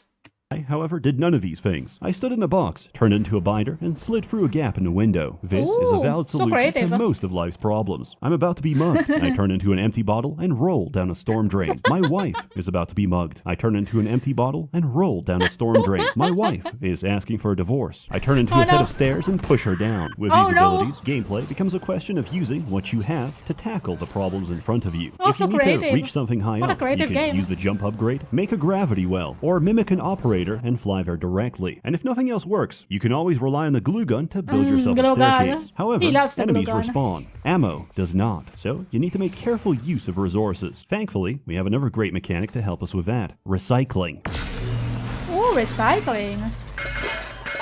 Any item can be dropped into the recycler and broken down into its constituent matter. Organic, This can be fed into a synthetic. fabricator to 3D print any schematic you possess. This solves a major issue with survival games. When you have limited resources and tough enemies, you're You just encouraged to fabricate make them. every bullet count. But with a variety of ammunition, you feel the need to carry every single weapon and overload yourself in the process. Recycling fixes this by converting items you Ooh, don't use recycling. into Wow, items you that's do. beautiful. Normally, games achieve this by letting you sell equipment, but then designers completely lose control of a player. How do you stop someone from shooting everything and encourage them to experiment if they've already sold all the fun toys for more shotgun ammunition? Well, there are 4 types Oh, of no. material, so items are limited by their total availability. You can't just print one thing. You have to make a conscious choice between different munitions. Okay, now that we've covered recycling, you have enough context to understand my favorite item in the entire game. What is it? Instead Is of it a the regular glue gun? grenade, Prey has the recycler charge, which creates a spatial it? vortex Oh that my sucks God. everything in and recycles it. This includes every single physics object you see. What This is the the beginning hell? of my descent, because the moment I get hold of a recycler charge schematic, I stack everything I find on a single floor. He's the ultimate recycler. He's very environmental friendly. He could just recycle everything. I wish this gun exists in real life. I wonder if you could also recycle organic things here. I guess so, right? I wonder if you could also recycle like the other humans in this place. I was just thinking out loud, you know. Hello, Scarlet. That's one big banana? Yes. Prey was supposed to be a space sci-fi bounty hunter game. I don't know why Bethesda kept only the name. There's a lot of mystery surrounding Bethesda, I think. I don't know. Bethesda. Oh, Bethesda is the Starfield and Skyrim game studio, yeah? I take materials expert to get 20% more recycling yield and implode everything so hard that I print 6 more of them. From here, I go Wow. insane and farm every single fab material and craft infinite neuromods until the schematic DRM kicks in, because the game needs a side quest to pause my power fantasy before I no. resume and craft every single They're neuromod stopping him. and unlock every ability in the game They're and break stopping him everything from being forever. powerful. I love a good sandbox. Put me inside one, and I'll have those kids paying protection money before recess. I can glaze this game all day, but its biggest weakness Oh is my the enemies. God. All you get is Black Blob and Robot. I guess the budget had Black to go Blob. somewhere. Ooh, Look, toilet, I that's understand the beautiful. narrative importance of a 3-hour cutscene where Alex Yu jerks off and moans in the shower, but Ugh, halfway into it, why? when the steam fogs everything up and it's just his ass print against the Oh, glass, no. I really caught myself thinking, could we have an extra alien, please? At least the No. predominant blob we do get is so interesting, the it almost makes ass up for it. print. Our perceptions are geared towards ignoring background objects. Mimics abuse this by turning every physics object into a potential ambush. If you get Oh too no, close or everything's try to an pick it ambush. up, it'll kill you. The They're not printer as is ambushing deadly as him. the rest, but they do give you a healthy dose of paranoia. Oh, why would there be 2 trash cans? Oh shit! Never mind, I think I'm He's actually speeding on retarded. a trash They're fun to can. fight. They make every environment an interactive clown show where I preemptively attack every piece of furniture. From the security footage, I'm just a man fighting my demons, and no one can tell who's winning. That is, until you get the psych. He's just fighting his demons. Dude, I love that there's a security footage. That's amazing. This guy is so good at making videos. Holy. What a wordsmith also. Very poetic. They have that common trait with Flickazoid, huh? Him and Flickazoid are so good with words. They're so good at combining words together that make you laugh. Prop Hunt Horror Edition, yes. From the security footage, I'm just a man fighting my demons, and no one can tell who's winning. That is, until you get the psychoscope and upgrade it to scan mimics, removing your suspicion and replacing it with a compulsion to press Z every few seconds. This might sound annoying, but the trade-off is incredibly cathartic. Each time I execute a mimic, I get a muscle memory. It's like, I've done this before, and I think I was good at it. The sad thing about that's mimics wrong. is that they're only capable of imitation, so there's no way of knowing if they're really a blob or if they're just conforming to expectations placed on them. Phantoms are humanoid shapes that repeat random phrases from their former I host. used to wish we Thankfully, weren't this alone game was in the made before the universe. conception of brain rot. Imagine the primordial fear of hearing the words, Livy Dunn rizzed up baby Gronk before being torn apart by your fellow crewmate. Normal phantoms are very normal, in a sense that normally even they'll know kinetic that blast your means. health bar within seconds. They also exhibit an anxious, preoccupied attachment style, because the moment they spot you, they tweak out and reappear in front of you. What is Etheric tweaking out? phantoms blip around at high speed, so Dude, I have heard that word before. What does it mean when you tweak out? Ah, man, these zoomer words, I cannot keep up. What is tweaking out?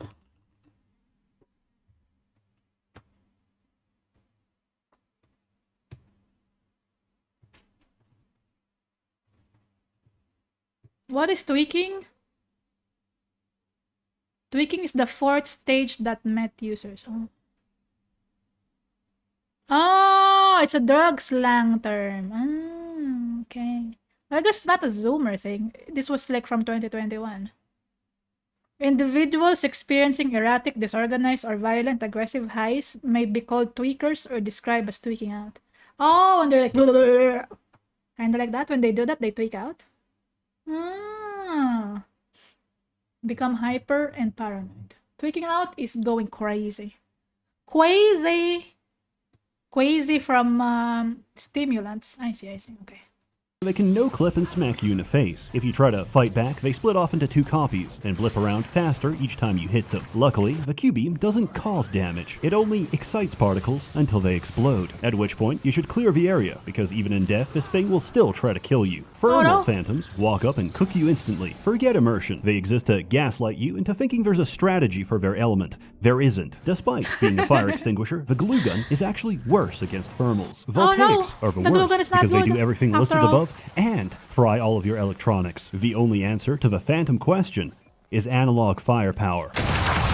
Oh, true Mimics damage. reproduce to become weavers, which float around, turn crewmates into phantoms, and spit out cystoids when threatened. Not that you'd notice, since if you pop their shield, congratulations, you're having a seizure. Lore-wise, no. they're very important. In gameplay, they're just annoying. This And in game my is so case, they hectic. still terrify me. Once, I went outside the station to explore in zero gravity, drifted towards the shuttle, and Alt F4'd the game because my screen glitched and my character started screaming in the vacuum of space. Oh, he's in a research station, research space station. Okay, I see. I thought it's like in a ship. Is a ship the same as research station? I don't know, man. What am I saying? This isn't a horror game, but getting jump scared without sound not a at 2 horror a.m. in the game, he morning says. can make a grown man crinkle in his diapers. Telepaths mind break Crinkle everyone in his around them diapers, into oh no. walking landmines. The Dapies will be ruined. Knocking them out will break the telepath's influence and save a human life. But remember, every survivor is a lawsuit waiting to happen. You need to kill or incapacitate their victims before attacking them. But even on their own, they can spam homing projectiles and block your abilities. However, this is the perfect time to explain why you're immune to their effects. The Psychoscope. Ooh. Scanning different aliens with a Psychoscope. Psychoscope lets you unlock their abilities. There's a huge variety, no. they're very fun, and none of them matter whatsoever, crazy. because the telepath has the best one in the game. Psychoshock is a 10-second nullification of psionic abilities, which works on anything and everything in the game. And unlike the null wave Psychoshock? transmitter, it is virtually infinite. Does this diminish the experience? No, not at all, because technopaths exist. Choosing Typhon powers over being friendly with station Technopaths? security is no longer a dilemma, They deal because psychic technopaths damage? will hack your operators and possess your turrets. In ancient Oh. Greece, Perilaus built the brazen bull for Phalaris. They hack. God, words are hard. Electronics. They hack your electronics, so they attack you. Oh, okay. Technopath? Is that what he said? God. Words are flying by so fast, I cannot absorb anything. Oh, I've heard about this form of punishment. They cook the people in the bowl. And probably they create a mooing sound because there's this thing. I wonder if that's what happens. Because the instrument here is curved like that, when they scream, it sounds like moo. Probably, right? Only to be cooked by his own torture device. I can't help but feel the same way. as I'm shredded to pieces by the same turret I repaired 5 minutes ago. Good luck Oh, no. killing them, because whoever designed an enemy weak to EMP forgot to consider that flying makes them very resilient to EMP. This, Oh, no. like many interactions, is never explained. For example, the mimic ability. You buy the level 1, turn into a coffee cup, clap your hands, then never use it again. The description Clap implies your it's for hands. stealth, It's but this is a important. trap written by the aliens to trick you into thinking that's all there is to it. Unexplained fact number 1. You can cast other abilities while mimicked. If someone thinks you're suspicious, obliterate their concern. Unexplained fact number 2. You don't take damage unless you're attacked. As we all know, fire has no effect on cardboard. Levels 2 Oh, and 3 wow. let you mimic turrets and operators, but they suck, so why would you ever do that? Because of unexplained fact number 3. Your mimicked form has its own health bar. Once that's drained, it just kicks you back into human form. In other words, you do not take damage while mimicking. All of this would have been really nice to know, like 100 hours ago. When you're a mimic, you have your own health bar, and then you turn back to human form, you have a second health bar. It doesn't carry over the health bars. I wonder if he's still using the glue gun as a mimic. Probably not, right? He found some more... some better guns to use. Why do you want to be a mimic anyway? Why am I questioning? I guess it's fun to be a toilet paper. The process of making a phantom Oh! I just realized, I just thought of something. I thought of a cringe-ass line. Feel free to use. You could, if you're like trying to pick up somebody, you're like, are you... I wish I could be a toilet paper. And they're gonna say why. And you could say, so I could get up close and personal to your ass. That's the line. Let me know what happens if you tell that to somebody. Let me know the reaction. Anyway, moving on. isn't perfect, and sometimes they come out wrong. If you start hearing spooky music, or you're suddenly crushed against the ceiling, there's a poltergeist nearby. Where is he? Let's find out. Where is he? Negative race If you're now. bad It's at positive fighting race. something you can't see, then my condolences. It's the best There's a lot race, of huh? ways to deal with them. You can throw around physics objects, cover them in glue, use the landmine Glue. setting in a recycler, or just bump Wow. into them. Or are they incredibly invisible? fun I to guess they fight, are, yeah. And there's only a couple Poltergeist. across the whole game, so you're never expecting it. Your progress never goes unnoticed, and there's no greater flattery than an alien designed specifically to kill you. Oh no! The Nightmare forces you to spend the next 3 minutes of your life playing Alien Isolation. He's Oh, big, God, he's that's gotta be intimidating, and he's scary. also too big for most corridors. My fright and suspense Oh, has it's become very joy usual. at the notification that I will be harvesting enough exotic material for 2 full neuromods in the next few seconds. Oh my god, that's a tall guy. There's also minor enemies here and there, like cystoids. These motion-activated mines are the bane of Adderall users, punishing both the hyperactive and inattentive. For anyone with a degree of self-restraint, they're pathetic, as they are the only enemy in the game to be countered by a foam dart. Later on, you'll also Hey, encounter hey, why you put negative though on the chat, huh? I feel like it's a good Reese. It's a good Reese material.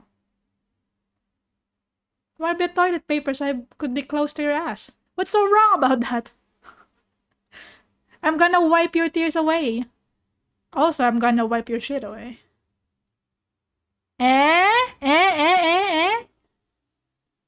That's like the sweetest pickup line that I could ever come up with. Wala, puputok na. Thank you. Yes. act operators. These are initially annoying until you realize they're an infinite source of free materials. It's as if the developers didn't expect players to sit for hours spawn camping the fabricator. But I've already consumed every static object on the map. My recycler charge is crying out, and I need more fuel for the furnace. What is going on? Who's in charge here? As it turns out, you are. You are Oh, a you. Morgan I'm in you. charge. You've got Alex you and you. Alex You. is the Oh, president, you're called and you. you I are see, the I see. vice president. Normally, neuromods are tested on political volunteers. Like this guy. Volunteers. My Ah. name's Aaron. Aaron Ingram. They're tested on volunteers. However, no. they had the foresight to know that creating an army of superpowered convicts would be a bad idea, so you've been testing them yourself. However, since neuromods are a modification of your physical brain structure, you can't just take one out and try again. You have to physically reset your brain back to when you first installed it, memories included. The simulation lab was designed to keep you in a perpetual loop of testing by having you relive the same day of your life over and over again, without having Oh, to God, catch that's you up to horrible. speed each time. This went on for many months, but now Oh. the aliens are loose, everything's going to shit, and the vice president of the company is currently a 2-ply sheet of toilet paper. And through all this, your brother insists he can get the situation under control. I wonder who I should trust. My brother, who trapped me in his personal goon cave for a year, the voices in my head, or the voices that used to be in my head. I think we should hear him out. I think we should destroy the station to stop the aliens for good. I think I saw a filing cabinet over there. Add it to the pile. The first half of the game plays out the same as System Shock. If you replace Showdown with a concerned family member who's genuinely trying to stop you from hurting yourself after your needle-induced brain damage, Ow, you try to go somewhere, hurts. Alex stops you, you find a workaround, and repeat. Along the way, the game demonstrates a profound respect for your intelligence. Nobody calls to give you puzzle hints every 5 seconds, or to chastise you for your decisions. And yet, there's still this feeling I can't shake. What is like it? I'm being tested. Ooh, Watched. they're still testing We're him losing the whole him. time. Oh no, The it's all part of the circumcision test. scar. It's opening back up. Oh no. Oh shit. It all goes Hey, back to you. Skyrim. Finally awake. Oh no. Between the trolley problem, feeding convicts to aliens to make neuromods, and whether you consider these people as survivors or corporate liabilities, there's a clear theme of utilitarianism throughout the story. Is it moral to feed people into a blender if the resultant smoothie would improve the lives of countless others? With that in mind, you'd expect the game to present a series of hollow, cliche choices to trick you into feeling emotional investment. Oh no! My Congolese cobalt minds are failing. A base American cannot watch TikTok on Chinese vaporware phone. But if I send in more children, I will not have enough militants for my Oh, child no. army. What do we do? I In the don't know. cafeteria, you'll find a telepath controlling an army of brain slaves, and one guy hiding from them in a kitchen. Will Mitchell. And I don't know about you, but something seems off about this guy. Maybe it's his orcish demeanor, or the way he clearly makes up a bonking fetch that, quest for you on robot. the spot, or the way he looks in his transcribe icon, or the way he doesn't recognize you, despite having a picture of you in his room, and you being on first-name basis with half of the ship. Or That's so confusing because you're called you. And you is also a pronoun. So I'm like, oh, what? You? You mean you, or you mean me? What do you mean? You, why is his name you? I don't, oh my god. Who decided to name the main character you? or the explosive stockpile behind him, or how you can hear him break something just to give you another fetch quest to do, or the fact that he's immune to mind control, and the only other documented case of this is a test subject who stockpiled explosives and escaped, or the fact that Will Mitchell reads as dead on the tracking bracelet system, or the color of his suit being red, despite suits not being real. color-coded, with red meaning executive, or the way his suit is near identical to Alex's. Oh shit. Or the way Will Mitchell's Dun, dun, tracking dun. bracelet is inside the freezer. Or the way he suspiciously Oh my urges you to God. go into the freezer. Or the way he locks you inside. Or maybe it's the human meat and butchered remains of Will Mitchell in Oh the freezer. my God. But I don't know. It Maybe goes it's on. just prejudice. Thank you, Maybe. Will Mitchell, for giving me this opportunity to Will grow as a Mitchell. man. I'll put your best Suspicious. features to good use. In a lesser game, you would either be railroaded into getting trapped or be given a choice in a system that normally doesn't. You'd be so conditioned by essential NPCs that the only way you'd even consider an alternative is if a quest told you you had options to begin with. When Alex locks down the ship, you eject yourself into space and float over to the cargo bay. Unfortunately, there's a hull breach. Until you dock a storage container, the doors won't open. You're supposed to read the serial number, enter it on the computer, and watch it go. However, Dr. Deo Igwe is trapped inside a container. Oh no. There is no dilemma. You need to dock a container to proceed, and docking That's Igwe's him will in there. save him. It's not a question of who you Oh, no. save, him or you, Fat Man or Railroad Tracks. It's a question of whether you possess the basic human empathy to expend an iota of conscious effort to save someone. Frankly, I'm offended. How far games have fallen that you don't even have the confidence in me to do the smallest possible act of altruism. I should... Oh hey, what's in here? Oh. Wait! Wait! What are you doing? Stop! Stop, damn you! Stop! There's was a not group of him in there? survivors holed inside. They've locked a bunch of aliens in a room you need to go through and won't open it unless you bring them enough turrets. Based on your build, you have a few different ways to achieve this. Remember to steal everything that isn't bolted down. yes. They won't need it. Is Very TranStar important. mounting a rescue operation? Yes.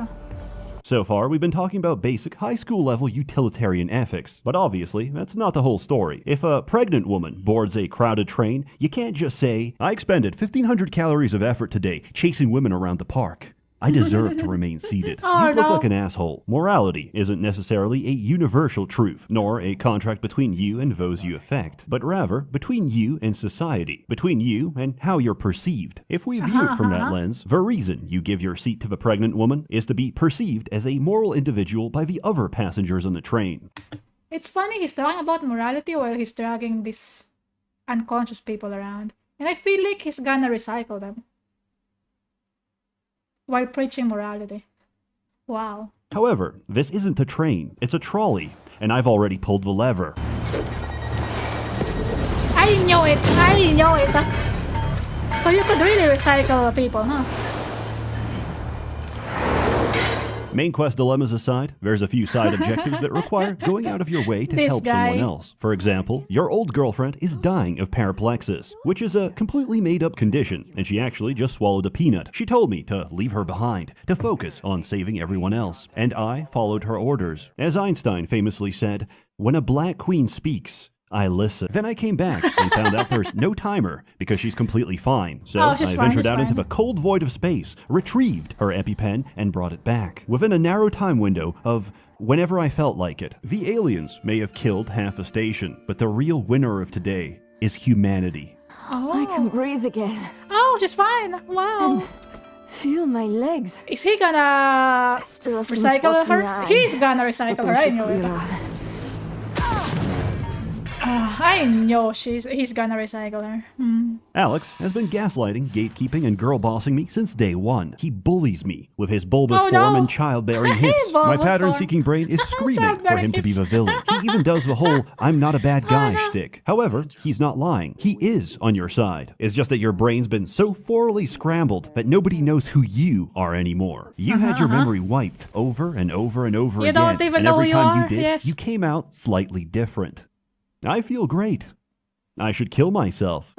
Why do I have an AO free account? And why do all my bookmarks lead to the same /fiction Doobie, where Snow Dumbledore Chip, impregnates Oh, Dobby? no. This raises What an the interesting hell? question. You What? may have started each loop the same, but the brain is not a static organ. We're shaped by our experience, and after a memory wipe, your life is always different, leading you to develop subtly different personalities each time. So, are these the same person, or are they different people? If you make a decision, and then erase all the memories leading up to that decision, was it still you that made it? Can you be held Oh my responsible God, for it? philosophical Be sure to let me questions. know. I'm theory crafting a new DUI defense. If I don't remember it, neither should the judge. Ultimately, this useless hypothetical is up to you, as is the larger question of what you're going to do about this Oh whole my mess. god, this guy.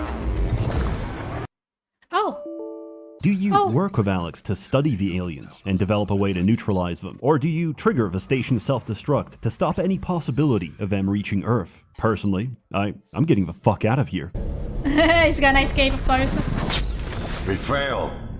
This isn't the one. Start over. If you got that ending, you may have spoiled yourself on the big twist. Oh, it's still part of the test. It's just doing the same test over and over again. Oh no! They're testing if you have morality. You have to choose the right one in order to get the real ending. Probably, right?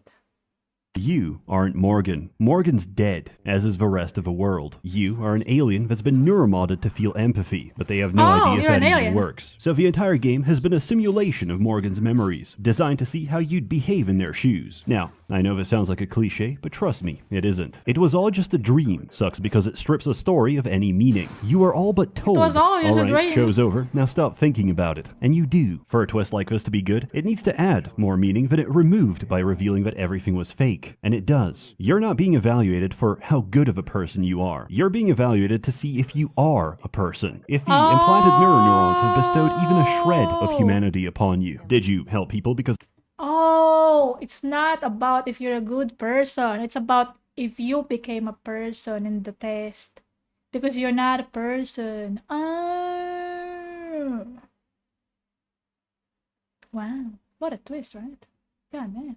it was the right thing to do, or because it would help your own survival. It's a much better lens for analyzing player actions than the standard good boy points. Recycling every single person you see might not be good, but nobody knows what these things are capable of. For all we know, summary execution could very well be the appropriate containment method, so they're not interested in Nobody what knows. you did, so much as why you did it, which can Oh, be gleaned why from you the did it, aggregate though. of your decisions. If you only help people because they'd be worth more alive than dead, then you wouldn't have bothered to do their personal missions. So, naturally, the best thing to do is to take every moral action, prove at every junction that you know what it means to be human, and then kill everyone anyway. Oh. Thank you for this new, indomitable human spirit. I'll put it to Oh good my use. God. In my headcanon, which is objectively true, the experiment succeeds. Hear me out. The Typhon Mimic is effectively Ditto from Pokemon, and with implanted Yes. mirror neurons, they have a potential to become our greatest companion. I see a bright future, where a Ditto fully as a empathetic companion. Typhon lifeform could pattern, copy, and transform into Fuda Elizabeth from Bioshock Oh Infinite. my. And that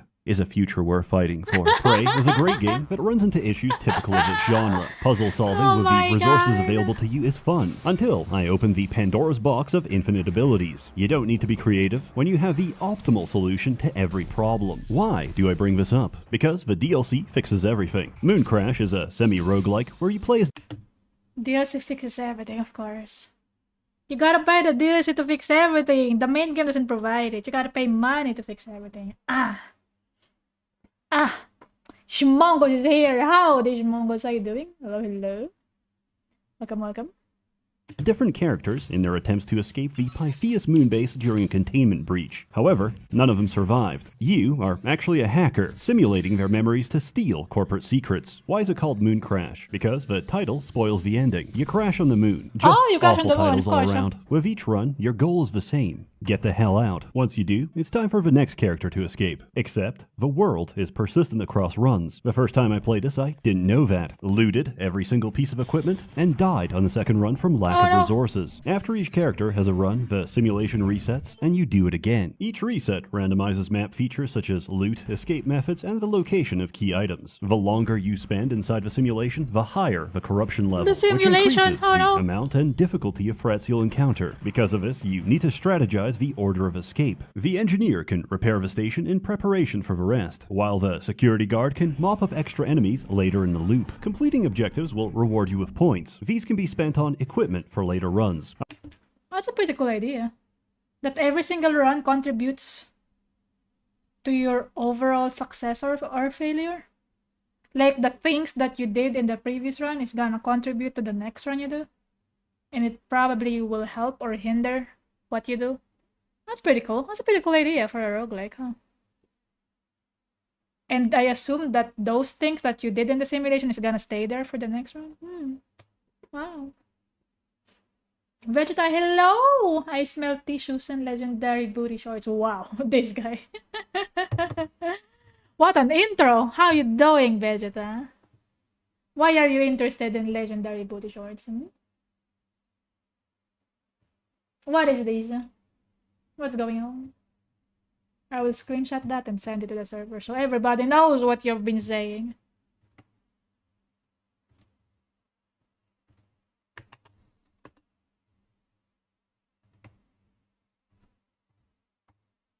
I'm Nyooming well. Why wouldn't I be interested? I don't know. I'm just asking. According to the fabrication blueprints Everyone you is unlocked interested in previous legendary runs, booty every shorts. character has their own upgrade tree, forcing you to tackle problems with a limited set of abilities. If you can ignore the fact that moonsharks are 100 decibels louder than anything else in the game, and designed purely Moonsharks? to blow out your eardrums, Ah, my ears!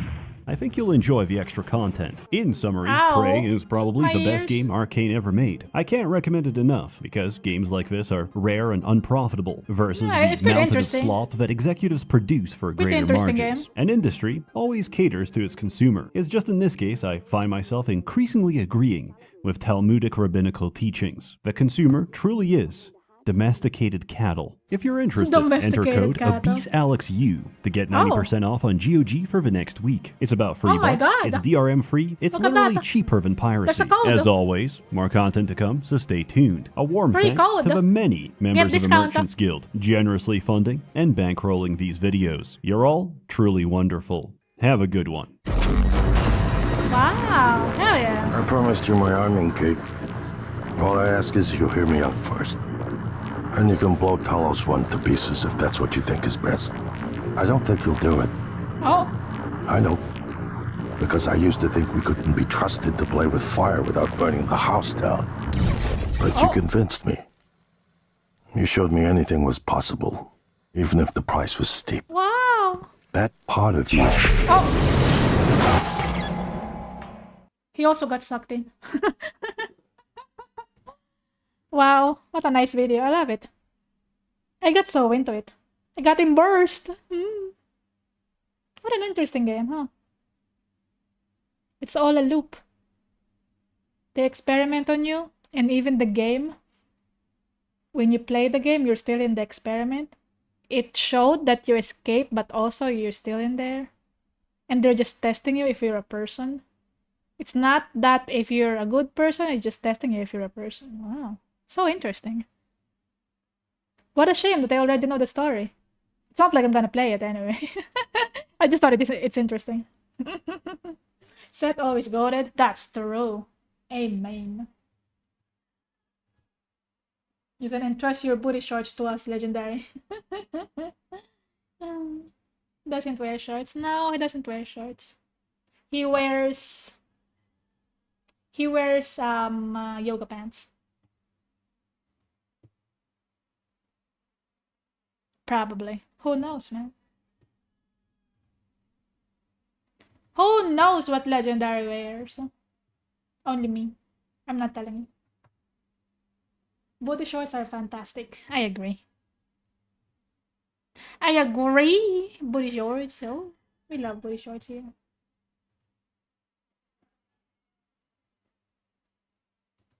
Wow, wow, wow, wow, wow, wow, wow, wow, wow.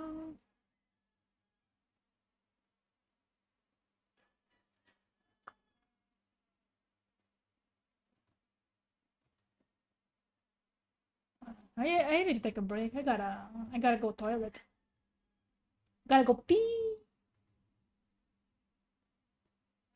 Hope everyone is doing well. Meow indeed. Meow meow meow.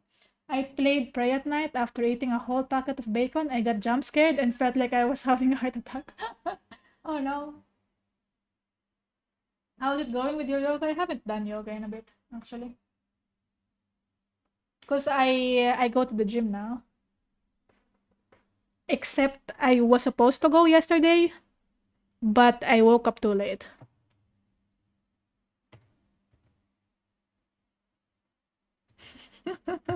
I go to the gym now. Yes. Gym, Naga does yoga. Yeah, I tried it. It's pretty good. It's very helpful. If you're having like back pains from being old. Are you old? Are you having back pains? You should try yoga. It helps a lot. Should already achieve Nirvana and unlock all the achievements. Oh no. Yeah, maybe. Yeah, unlock the achievements. Going to the gym now? Yeah. Because I wanted a reason to go out.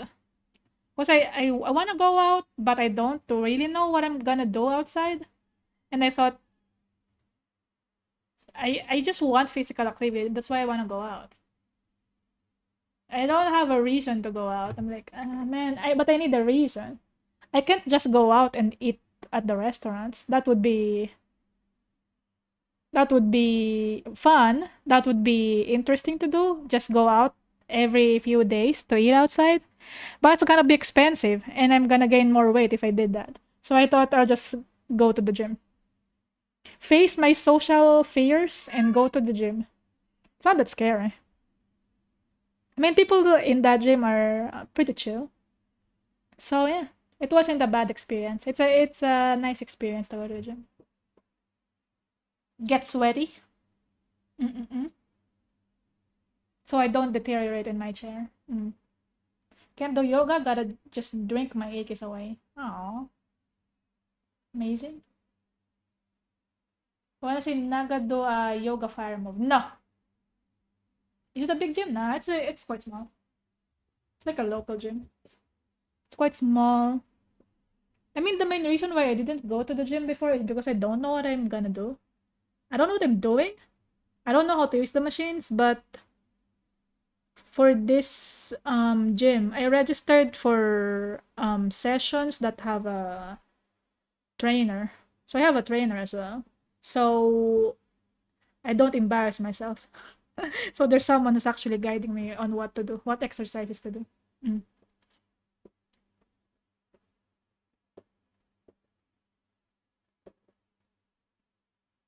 That's good, yes. Okay, I'm gonna be right back. I have to go to the toilet.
First cruise, Naga was already at the peak of physical condition, super strong.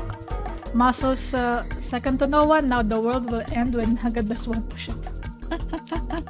Nah. For beginners, the trainer is indeed recommended. Yes. Indeed. Remember to do your taxes or file an extension. Adulting right there. Peak adulting. Taxes! Oh shit. Turnip boy commits tax evasion. Perfect thing to say with this music.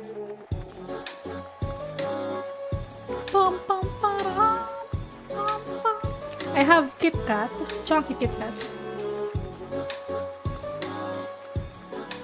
Was this the song the whole time? Yeah, it's a playlist of music from Turnip Boy Commits Tax Evasion. Evades taxes like Granny's evades sock. Oh no. Chunky Kit Kat. I love Chunky Kit Kat.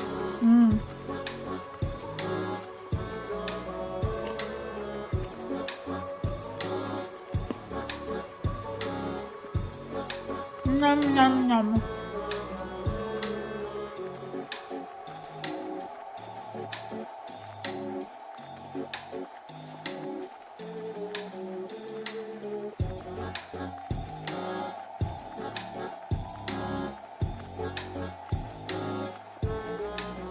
That face, yeah, it's beautiful. Turnip and tax evasion, a great story of economy. How are you doing, Magnus? Hello, hello. I know I already said hi, but I don't remember if I said how are you doing. How are you doing?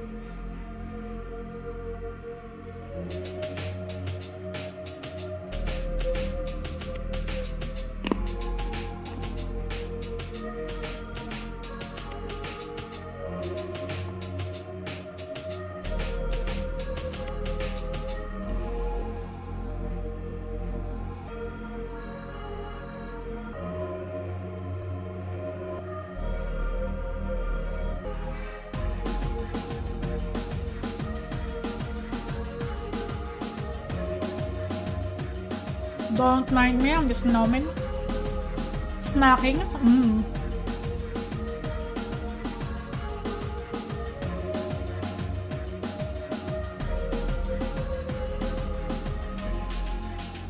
I'm fine, I listen to you. Thank you, thank you. That's good. That's good. Crimson, hello. Not the nitpick thumbnail to help me push my narrative angle. Did you watch Snow White, Crimson?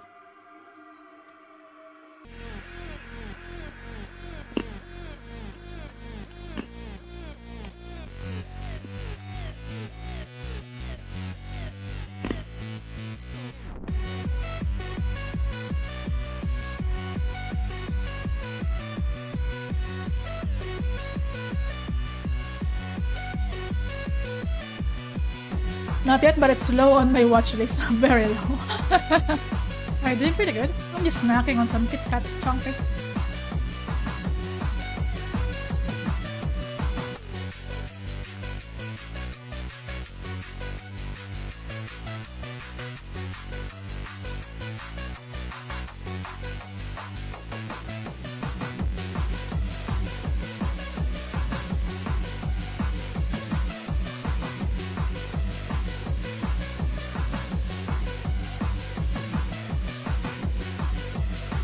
How was the raffles, legendary? I'll just finish consuming Kit Kat. Oh, it's so good. I love Kit Kat.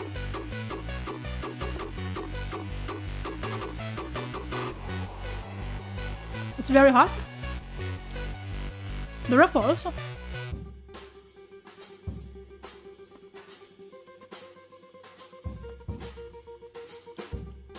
Green tea, no. It's just some chocolate, normal Kit Kat.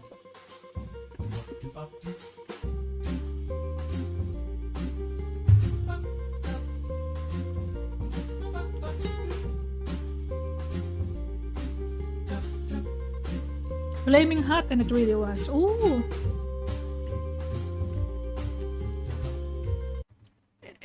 I wonder if it's also gonna be flaming hot on its way out. Oh no! I like them green tea and crunchy Kit Kat. I haven't tried green tea Kit Kat. I haven't tried different flavors of Kit Kat yet. I just usually go for the basic chocolate. Chilling, enjoying my lazy Sunday. Yeah, it's a lazy Sunday indeed.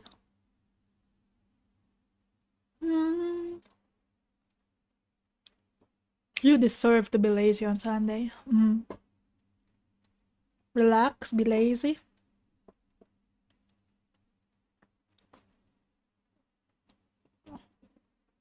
Eat some Kit Kat.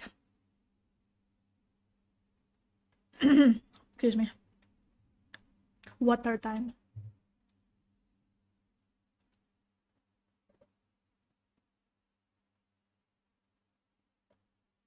Ah, good water. Okay, is everybody ready?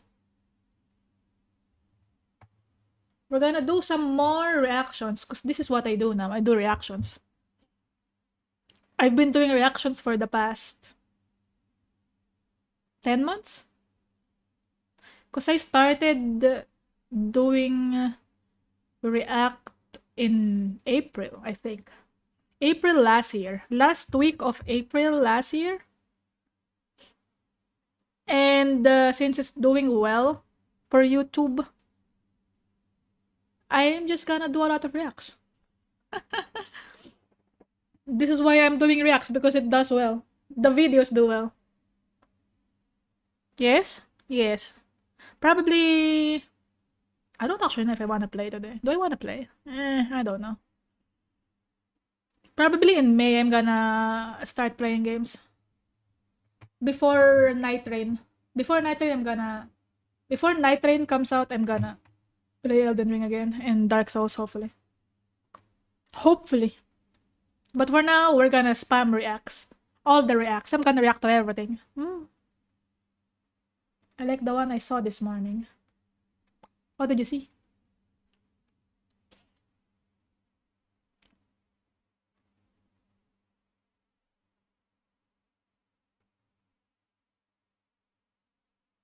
What did you see?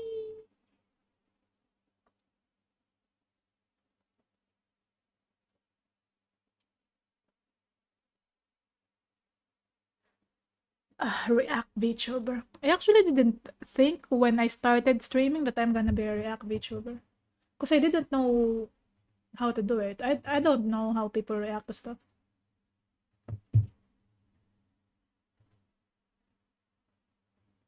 The first few games that I played on my channel were Stardew Valley. Mainly relaxing games. Chill games, 2D games. Because I didn't have a graphics card before. And my computer was kind of shit. So I just played anything that could run well in my PC. That's what I used to stream. Back in 2021. 2021 to 2022, I just mainly played like 2D games. Stardew Valley. A lot of Stardew Valley. Super Auto Pets. All that good stuff. Oh, I love Super Auto Pets. Oh my god. Didn't even realize it was from today. The AC Shadows one. I think I first saw you play Roar 2. Oh yeah. I also used to play Risk of Rain 2 before. I even had a graphics card. Then I turned all the settings to the lowest possible setting. And then finally, when I got a graphics card, I didn't realize the game have grass textures. Like, what the fuck? There's grass in the game. I can't believe it. I was so amazed when I first saw grass and flowers in Risk of Rain. Oh my god. Because I played it at the lowest setting. I wish that footage is still somewhere. I wish I highlighted that footage actually, but I didn't. I think it's lost in time. But I was amazed by it. It's like, oh my god. There's grass in this game. Wow. What a wonderful feeling though. Yes, indeed. Anyway, we're gonna react. We're gonna do some more reacts. Excuse me. If you heard that, I'm sorry. Excuse me. Snow White, the new Snow White. Live action Snow White. Wow. Thank you for redeeming that. I didn't actually watch the trailer for this. All I know about Snow White is people are talking about it on Twitter, of course. People talk about a lot of stuff on Twitter. But yeah, I've only seen clips of this, I think, on Twitter and like pictures. That they're gonna make a new Snow White and it's a live action. And I don't know if it's good or bad. Probably, I feel like most people say it's not good. I mean, the animated version is already good. The animation is amazing. But I guess they gotta make more money. So they always make a remaster, a live action remaster. And here we are. Since I'm not gonna watch the movie, I'm just gonna watch somebody who already watched the movie and see what they think about it. Because I do not think for myself. I rely on other people to tell me what to think. Let's go. There are certain fundamental truths about this world which are so universal that anyone, no matter their race, colour or creed, can pretty much agree on them. 1. Never trust a post-Vindaloo fart. Oh my 2. god. Spreadable butter isn't. 3. Spreadable Anytime butter. a woman starts to Wait. The spreadable butter, you have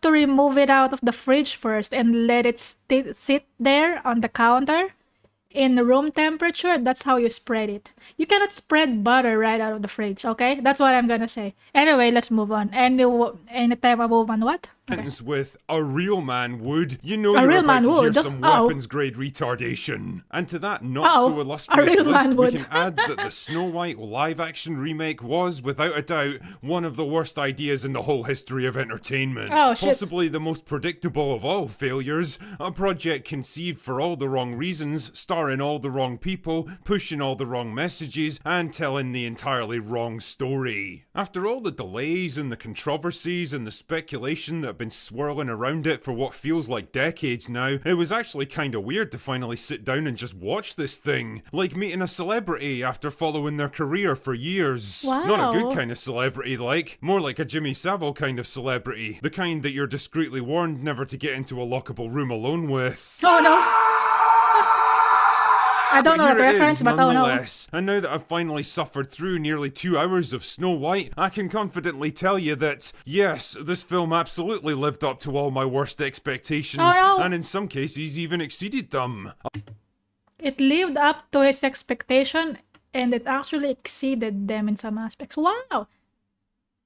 If he's talking about a different thing, if he says like it actually exceeded my expectations, that's a good thing. If he's talking about another piece of media. Ay, ay,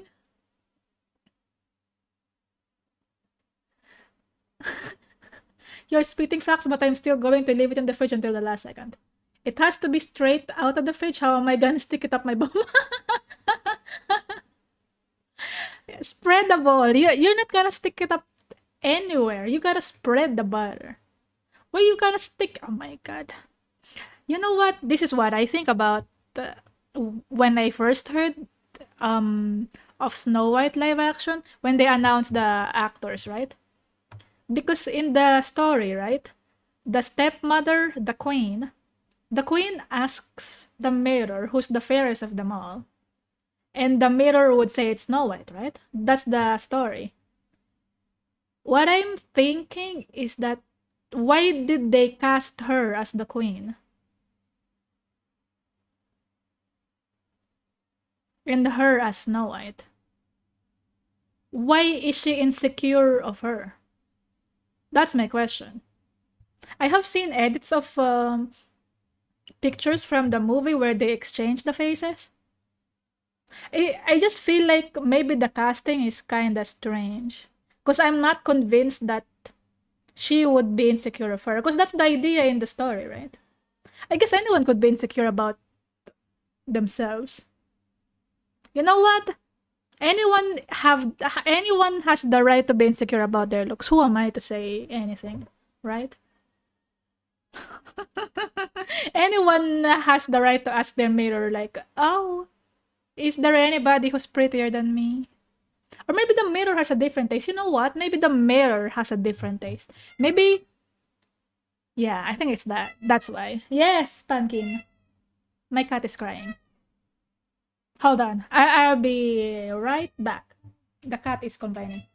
He does not agree with me.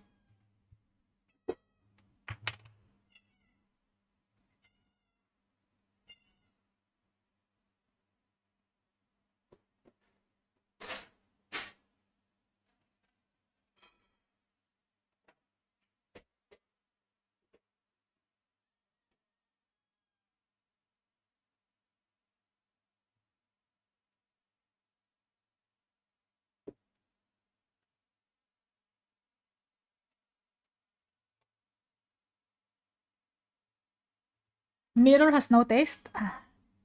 Maybe it's just a different kind of taste, okay? We don't know. We don't know. We haven't seen the movie yet. Maybe they changed the plot of the movie. A bloated. You know what? Maybe they changed the idea that it's a Snow White.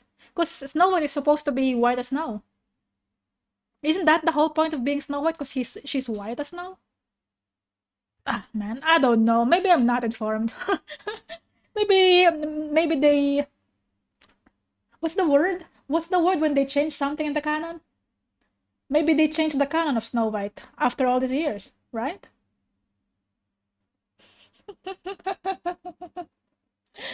Yeah, she should be white as snow, yeah.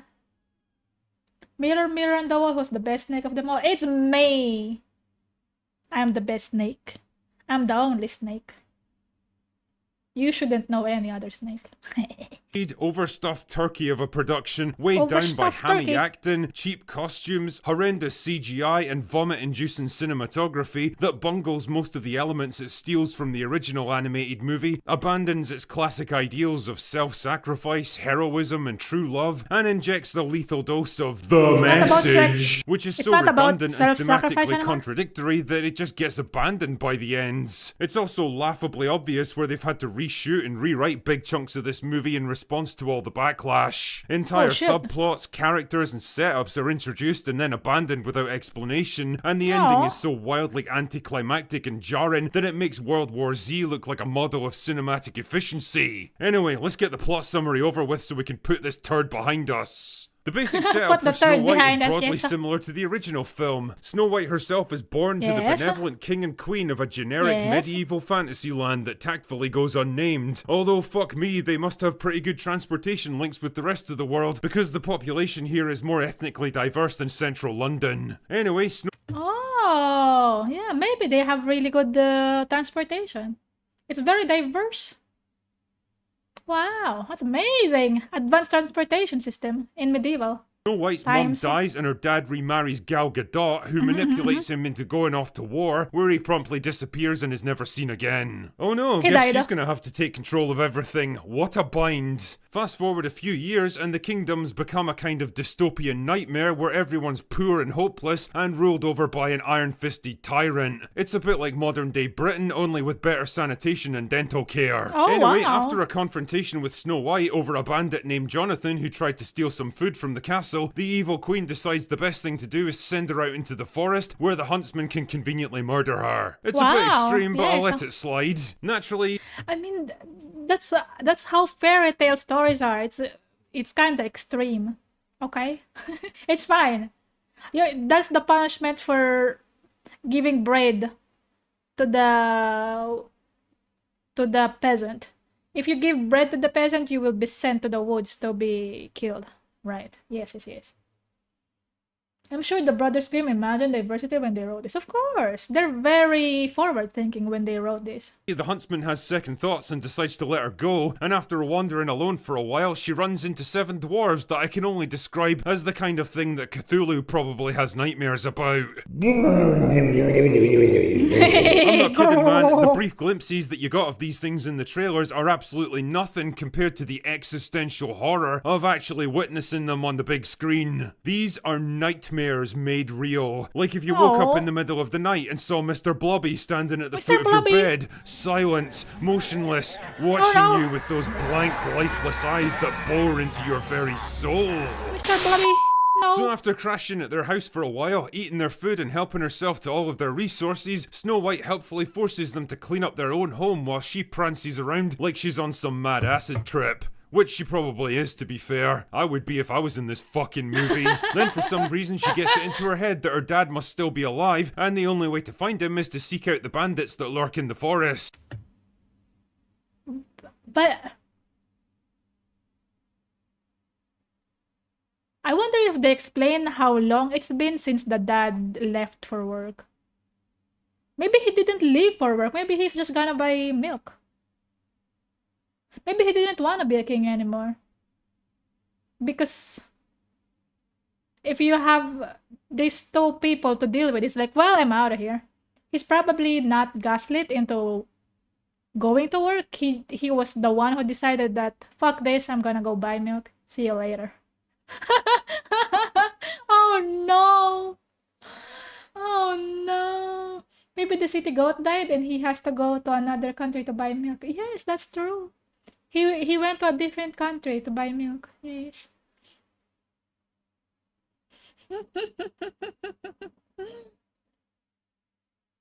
I remember that Peter Dinklage kicked the stepladder, pressuring Disney to not cast other little people. I think these are CGI, right? The dwarves.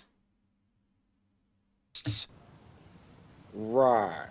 Oh yeah, what was I thinking? Yeah. I was saying that I don't know. Obviously, I didn't watch the movie, so I don't know how long it's been since the dad left. So how is she sure that she's gonna find him?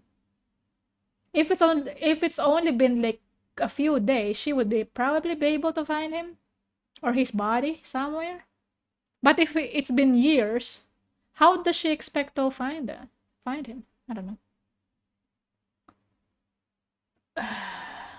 So naturally, she runs into Jonathan about 5 Of minutes course, after Jonathan, leaving yes, the house so that the rest of the plot can happen, and he protects her from the evil queen's soldiers by taking an arrow that was meant for her, so she brings him back to the dwarves to get fixed up. Oh yeah, you know those retarded looking Starbucks baristas from those early set pictures that everyone thought were the dwarves? Well, those are the bandits, who are actually out of work actors forced to become thieves because the evil queen's taxation policies shut down their entire industry. Oh no! Is that a reference to something? Oh, Is that no. a reference to something? Is that a reference to something?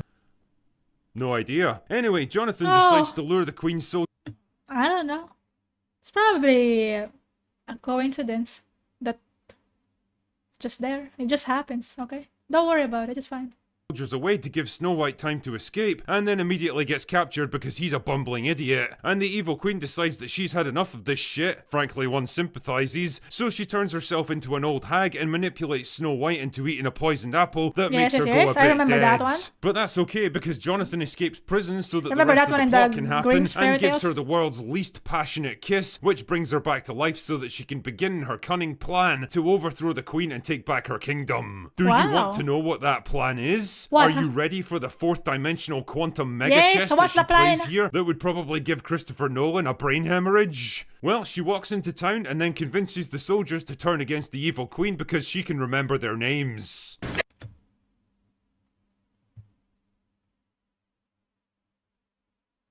She convinced everyone to not do what the queen told them to do because she could remember their names. Huh.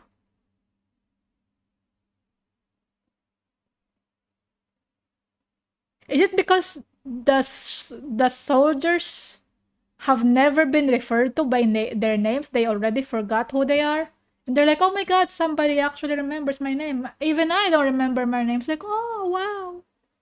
Maybe that's why. Maybe they got magicked by the queen to forget their name. You know how it is in Spirited Away? Where Chihiro works for the hot spring? And the lady took her name and gave her a different name? Maybe that's why. Maybe that's the magic going on. And the soldiers were like, they were released from the magical spell when she told them their names. Yeah? Yeah. It's just the modern dating strategy. The soldiers just wanted some attention. Magic plot. NPC when the player know them. Oh my god, exactly. That's how it is. Wow. That's amazing. Is that how you stop a conflict? If you remember people's names? Damn. I bet it's gonna work in real life. I'm not kidding, that's her plan. So the evil queen gets That's the mad plan, and yeah? smashes the magic mirror and then turns into black glass and shatters, and Snow White becomes the new queen, and that's it. They all live Wow. happily ever after. Yay, happily ever after. Now, there's a lot I want to say about this movie, but first, let us begin with the positive. Wait. Jonathan was the one who gave her a kiss, right? I thought it's supposed to be a prince from a different kingdom. I thought it's supposed to be a prince. You know what? Why am I questioning this? They rewrote a lot of stuff about the original Snow White, okay? It's not the Snow White that we used to know. This is the new modern Snow White. It's better than the original. Yeah. Tsundere soldiers. It's not like I want to follow you or anything. And as hard as it might be to believe, most of them actually concern Rachel Zegler. No way! Now, don't get me wrong, she might be an obnoxious arsehole in the real world, but credit where credit's due here, she actually isn't terrible as Snow White. It's not true! That's impossible! I mean, her outfit looks like it cost like $100 off Amazon, her haircut makes Anton Chigurh like a cutting-edge trailblazer, her performance is a bit over the top and theatre kid at times, and her American accent comes and goes depending on whether or not she's in a reshoot, but I do get the impression she's at least trying to do her best with the material, and she can absolutely belt out the musical numbers, which is pretty much what you'd expect from a trained vocalist. The same cannot be said for Gal Gadot, however. It genuinely pains me to say this, but I think we all need to come to the acceptance that that girl cannot fucking act. It takes a special kind of charisma, presence, and dramatic range to play a good Disney villain, and well, Gal Gadot doesn't have it. Her delivery somehow manages to be wooden and scenery chewing at the same time, and when she has to deliver a big musical number, you can pinpoint the exact moment where they swap out her voice with someone who can actually sing. Imagine there's no heaven. Oh no, this song! Jonathan is yet another entry into the bumbling, forgettable, non-threatening male sidekick list of modern-day Disney heroes. There's brief moments where it seems like he might be displaying the tiniest bit of attitude and heroism, but then it's immediately squashed to reinforce the idea that men are all just a bit useless. That's the point of the story. The men are useless. Oh, of course. I should have realized that. Because the soldiers were men as well, right? And they folded the moment I should remember their name. Oh my god, that's the point of the Snow White movie. Oh, I see. Okay. I understand. And also the father went to work. Quote unquote. He went away to work. And didn't play any more role to his daughter's life. The main point of the movie is men are useless. Oh my god. Maybe except the dwarves? I actually don't know. I mean, the dwarves kind of help her, right? At least they didn't kill her in the woods. Or something. At least they didn't keep that part from the original fairy tale where they did nasty things to Snow White. Probably. Allegedly. Who knows? Moral of the story, fuck Disney, just watch Princess Bride. Oh yes. Visually, just watch the old Disney animations. The old Disney animations are pretty good. Yes. film's an inconsistent mess. CGI Cthulhu nightmares aside, the colour scheme ranges from bleak washed out grey castles and towns that look like Zack Snyder directed it, to a kind of over the top golden yellow piss filter for the CGI woodland scenes that's so excessive it actually makes your eyes start to hurt after a while. It's funny as well because there's like one scene that was filmed on location in a real forest, and the contrast between that and the CGI fantasy version is so jarring I actually thought the action had shifted to a whole different country. Also, Also, Oh. you can absolutely tell this movie's been reshot to fuck. The kiss scene Oh, where no. Jonathan brings Snow White back to life was They reshot absolutely a lot added of in things, later huh? to try to appease fans of the original. Snow White herself has clearly been toned down in places to make her less obnoxious, and I'd be willing to bet about 90% of the bandits' screen time has been cut. Most of them don't even get a single The line of bandits, dialogue, which once again had me questioning, why the fuck are they even in this movie? I think the biggest problem though is the ending. The original movie had the dwarves battling the evil queen to save Ooh, Snow look at White, that. reinforcing the idea of reciprocal kindness and redemption, but here Snow White has to resolve everything by herself, and the result is that none of the other groups or factions have anything to do. Both the bandits and the dwarves, do and even anything. They're Jonathan, just just there. kind of stand around watching the whole thing play out, and I couldn't help wondering, Aw. what is the film even trying to show us here? Snow White as a character seems to be all about equity and shared responsibility. Rather than privilege no. and greedy self-interest, but when it comes to the crunch, she ends up having to do basically everything herself, which negates the very point the movie's been trying to make for the past 2 hours. It's this It's supposed to be shared responsibility. At the end of the day, she did everything. Well, I guess that's confusing, huh? Oh no! I don't actually remember what happened in the original animated movie. I didn't know it was the dwarves who faced the queen. Damn. What a mess. fundamental inability to understand what it's even trying to say, beyond the crushingly tired princess who saves herself trope that's now become the she's very tired. cliche it worked so hard to overturn that proves to be the film's real undoing. In short, Snow White is a modern day mess. A film that's basically been a Modern day disaster mess. from start Aw. to finish, and now that it's finally out there and I've reviewed it, it's something I'm very much looking forward to tossing on the ash heap of history. Do yourself a big old favour, save yourself some time and money, and go watch the original instead. Yay! Weird. Yeah, just watch the Anyway, original. that's all I've got for today. Go away now. Wait. I just have a thought. What is that movie where the princess got transported into the real life? What was it called again? Was that a Disney movie? So it starts out as animated, and then she got transported into the real life. And then she was singing, and the rats and pigeons showed up to clean the house. Enchanted, yeah. Was that a Disney movie? I like that one. That was funny. Enchanted. Let me see. Giselle frolics with her woodland pals, falls in love with the handsome Prince Edward, but when Giselle arrives at the castle to marry her Prince Charming, his evil stepmother sends the prince to be a place where there are no happily ever after.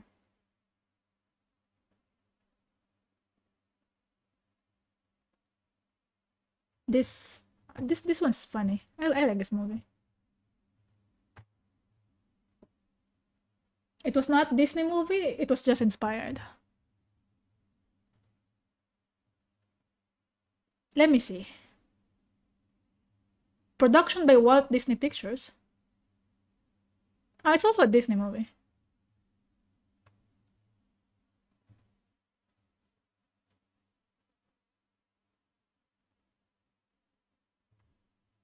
I mean, this one, it's kind of silly. And the way she acted was kind of over the top compared to the other humans because she was transported into the human world, right? But that makes sense. I like this movie. It's funny. No, well, I made it up. There was a sequel that came out 3 years ago. I know it was probably a sequel. I read it as a seagull. Disenchanted? Yeah, there's a sequel called Disenchanted. I didn't see it either. Anyway, just watch Enchanted instead of Snow White. That's what I was gonna say. I like this movie. I think in this one, the classic, you know how they act in animated movies compared to like live action movies, it works well here in the story. Although I didn't see Snow White, so who am I to say, right? I'm just yapping. I'm just padding screen time. Anyway.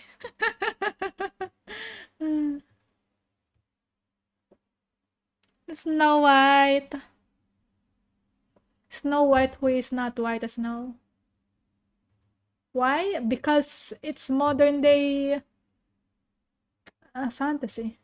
Modern day fairy tale. Modern day fairy tale where the modern audience could relate. For real, for real. For real, for real.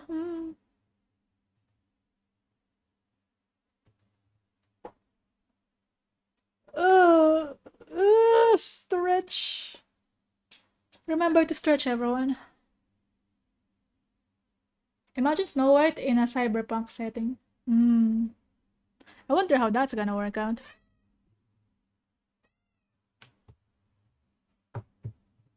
Yes? Yes, kitty?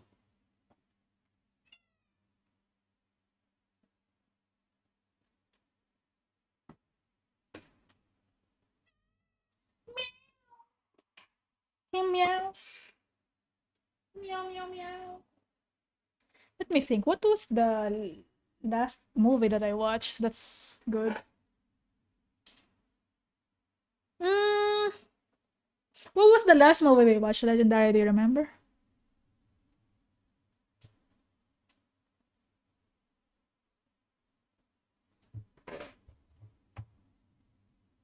Because the last one that I watched was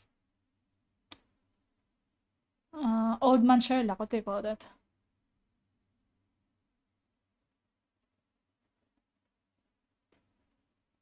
Mr. Holmes. That's the one I watched. Other than that, what else did I watch? Oh, that's a good movie, by the way. Mr. Holmes. Oh my god. It's Dumbledore. Not Dumbledore. Gandalf, I mean. It's Gandalf. Hehe.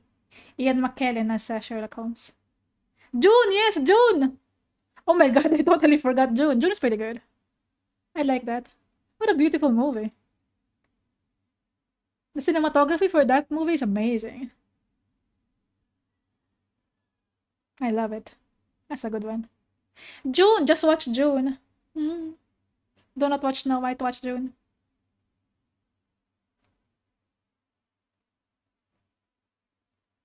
Learn how to sandwalk. Maddie! Maddie! Yes. Exactly that. Maddie! I just rewatched the first one the other day. I need to watch too. It's amazing, right?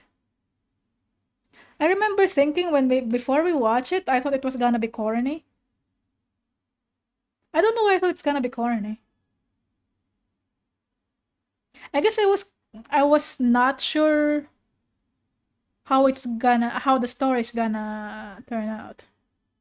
That's what I was thinking. Maybe that's why I thought it's gonna be corny. I don't know. But it's amazing. I love it.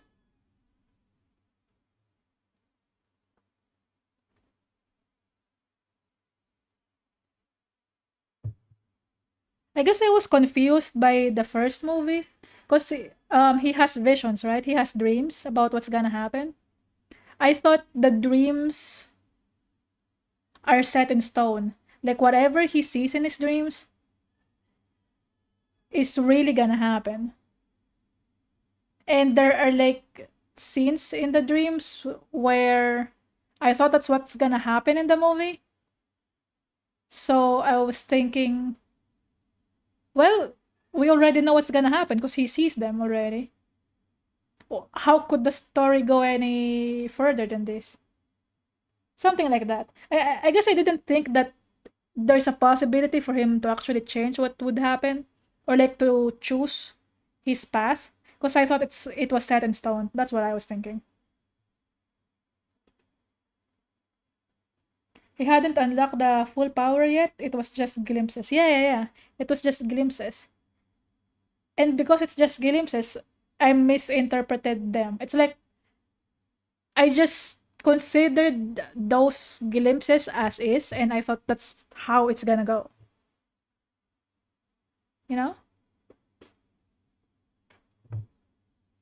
But pretty good though, pretty good. Especially the second one, because it made me think of what else is going on in the world aside from the story that involves him. I like that kind of story where it makes you think beyond the story. It makes you think beyond what is presented to you. Makes you wonder what happens with the other characters that they show for a little bit, or like with the other characters that they talk about. They don't even show them, they just talk about them, something like that.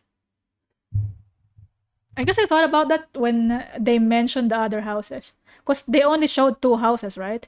They showed the Arthritis house and the Handoken house. They showed those, and then they also mentioned that there are other houses. I'm like, huh, I don't know. That's pretty interesting.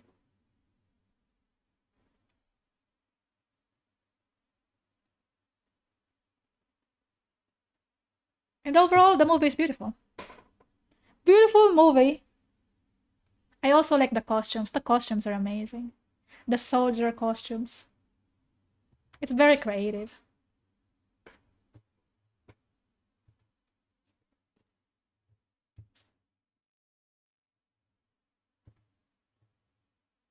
Very creative. Yeah. What now? What are we gonna do? I think I'm gonna end stream.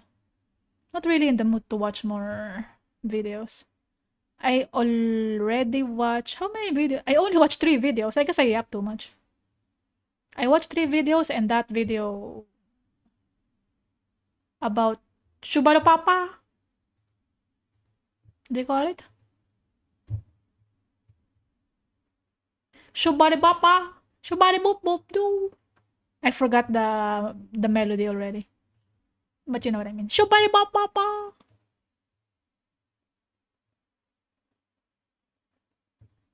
I don't call it, I just feel it. Shubari Papa. Shubari Boo.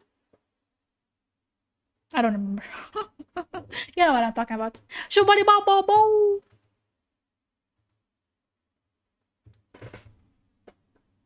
Okay, thanks for watching, everyone. Goodbye.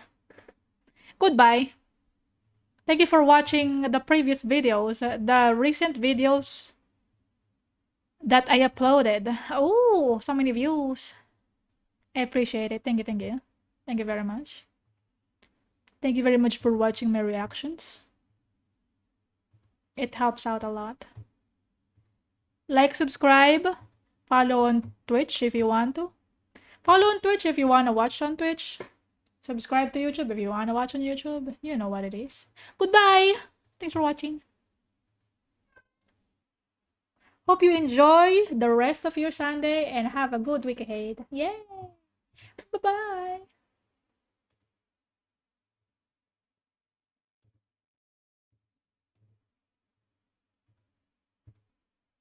Shubari Papa Po! Shubari Bo! Shubari Wawa! I'm gonna play it again. That's the ending song for today. Bop shubari doo, bop shubari doo, Bop shubari doo, bop shubari doo, bop shubari doo, bop shubari doo, bop shubari doo, bop shubari doo doo doo doo doo. shubari doo, bop shubari doo, bop shubari doo, bop shubari doo, Shubari doo. bop shubari doo, bop shubari doo, bop Shubari doo, bop shubari doo, bop shubari doo. bop shubari doo, bop shubari doo.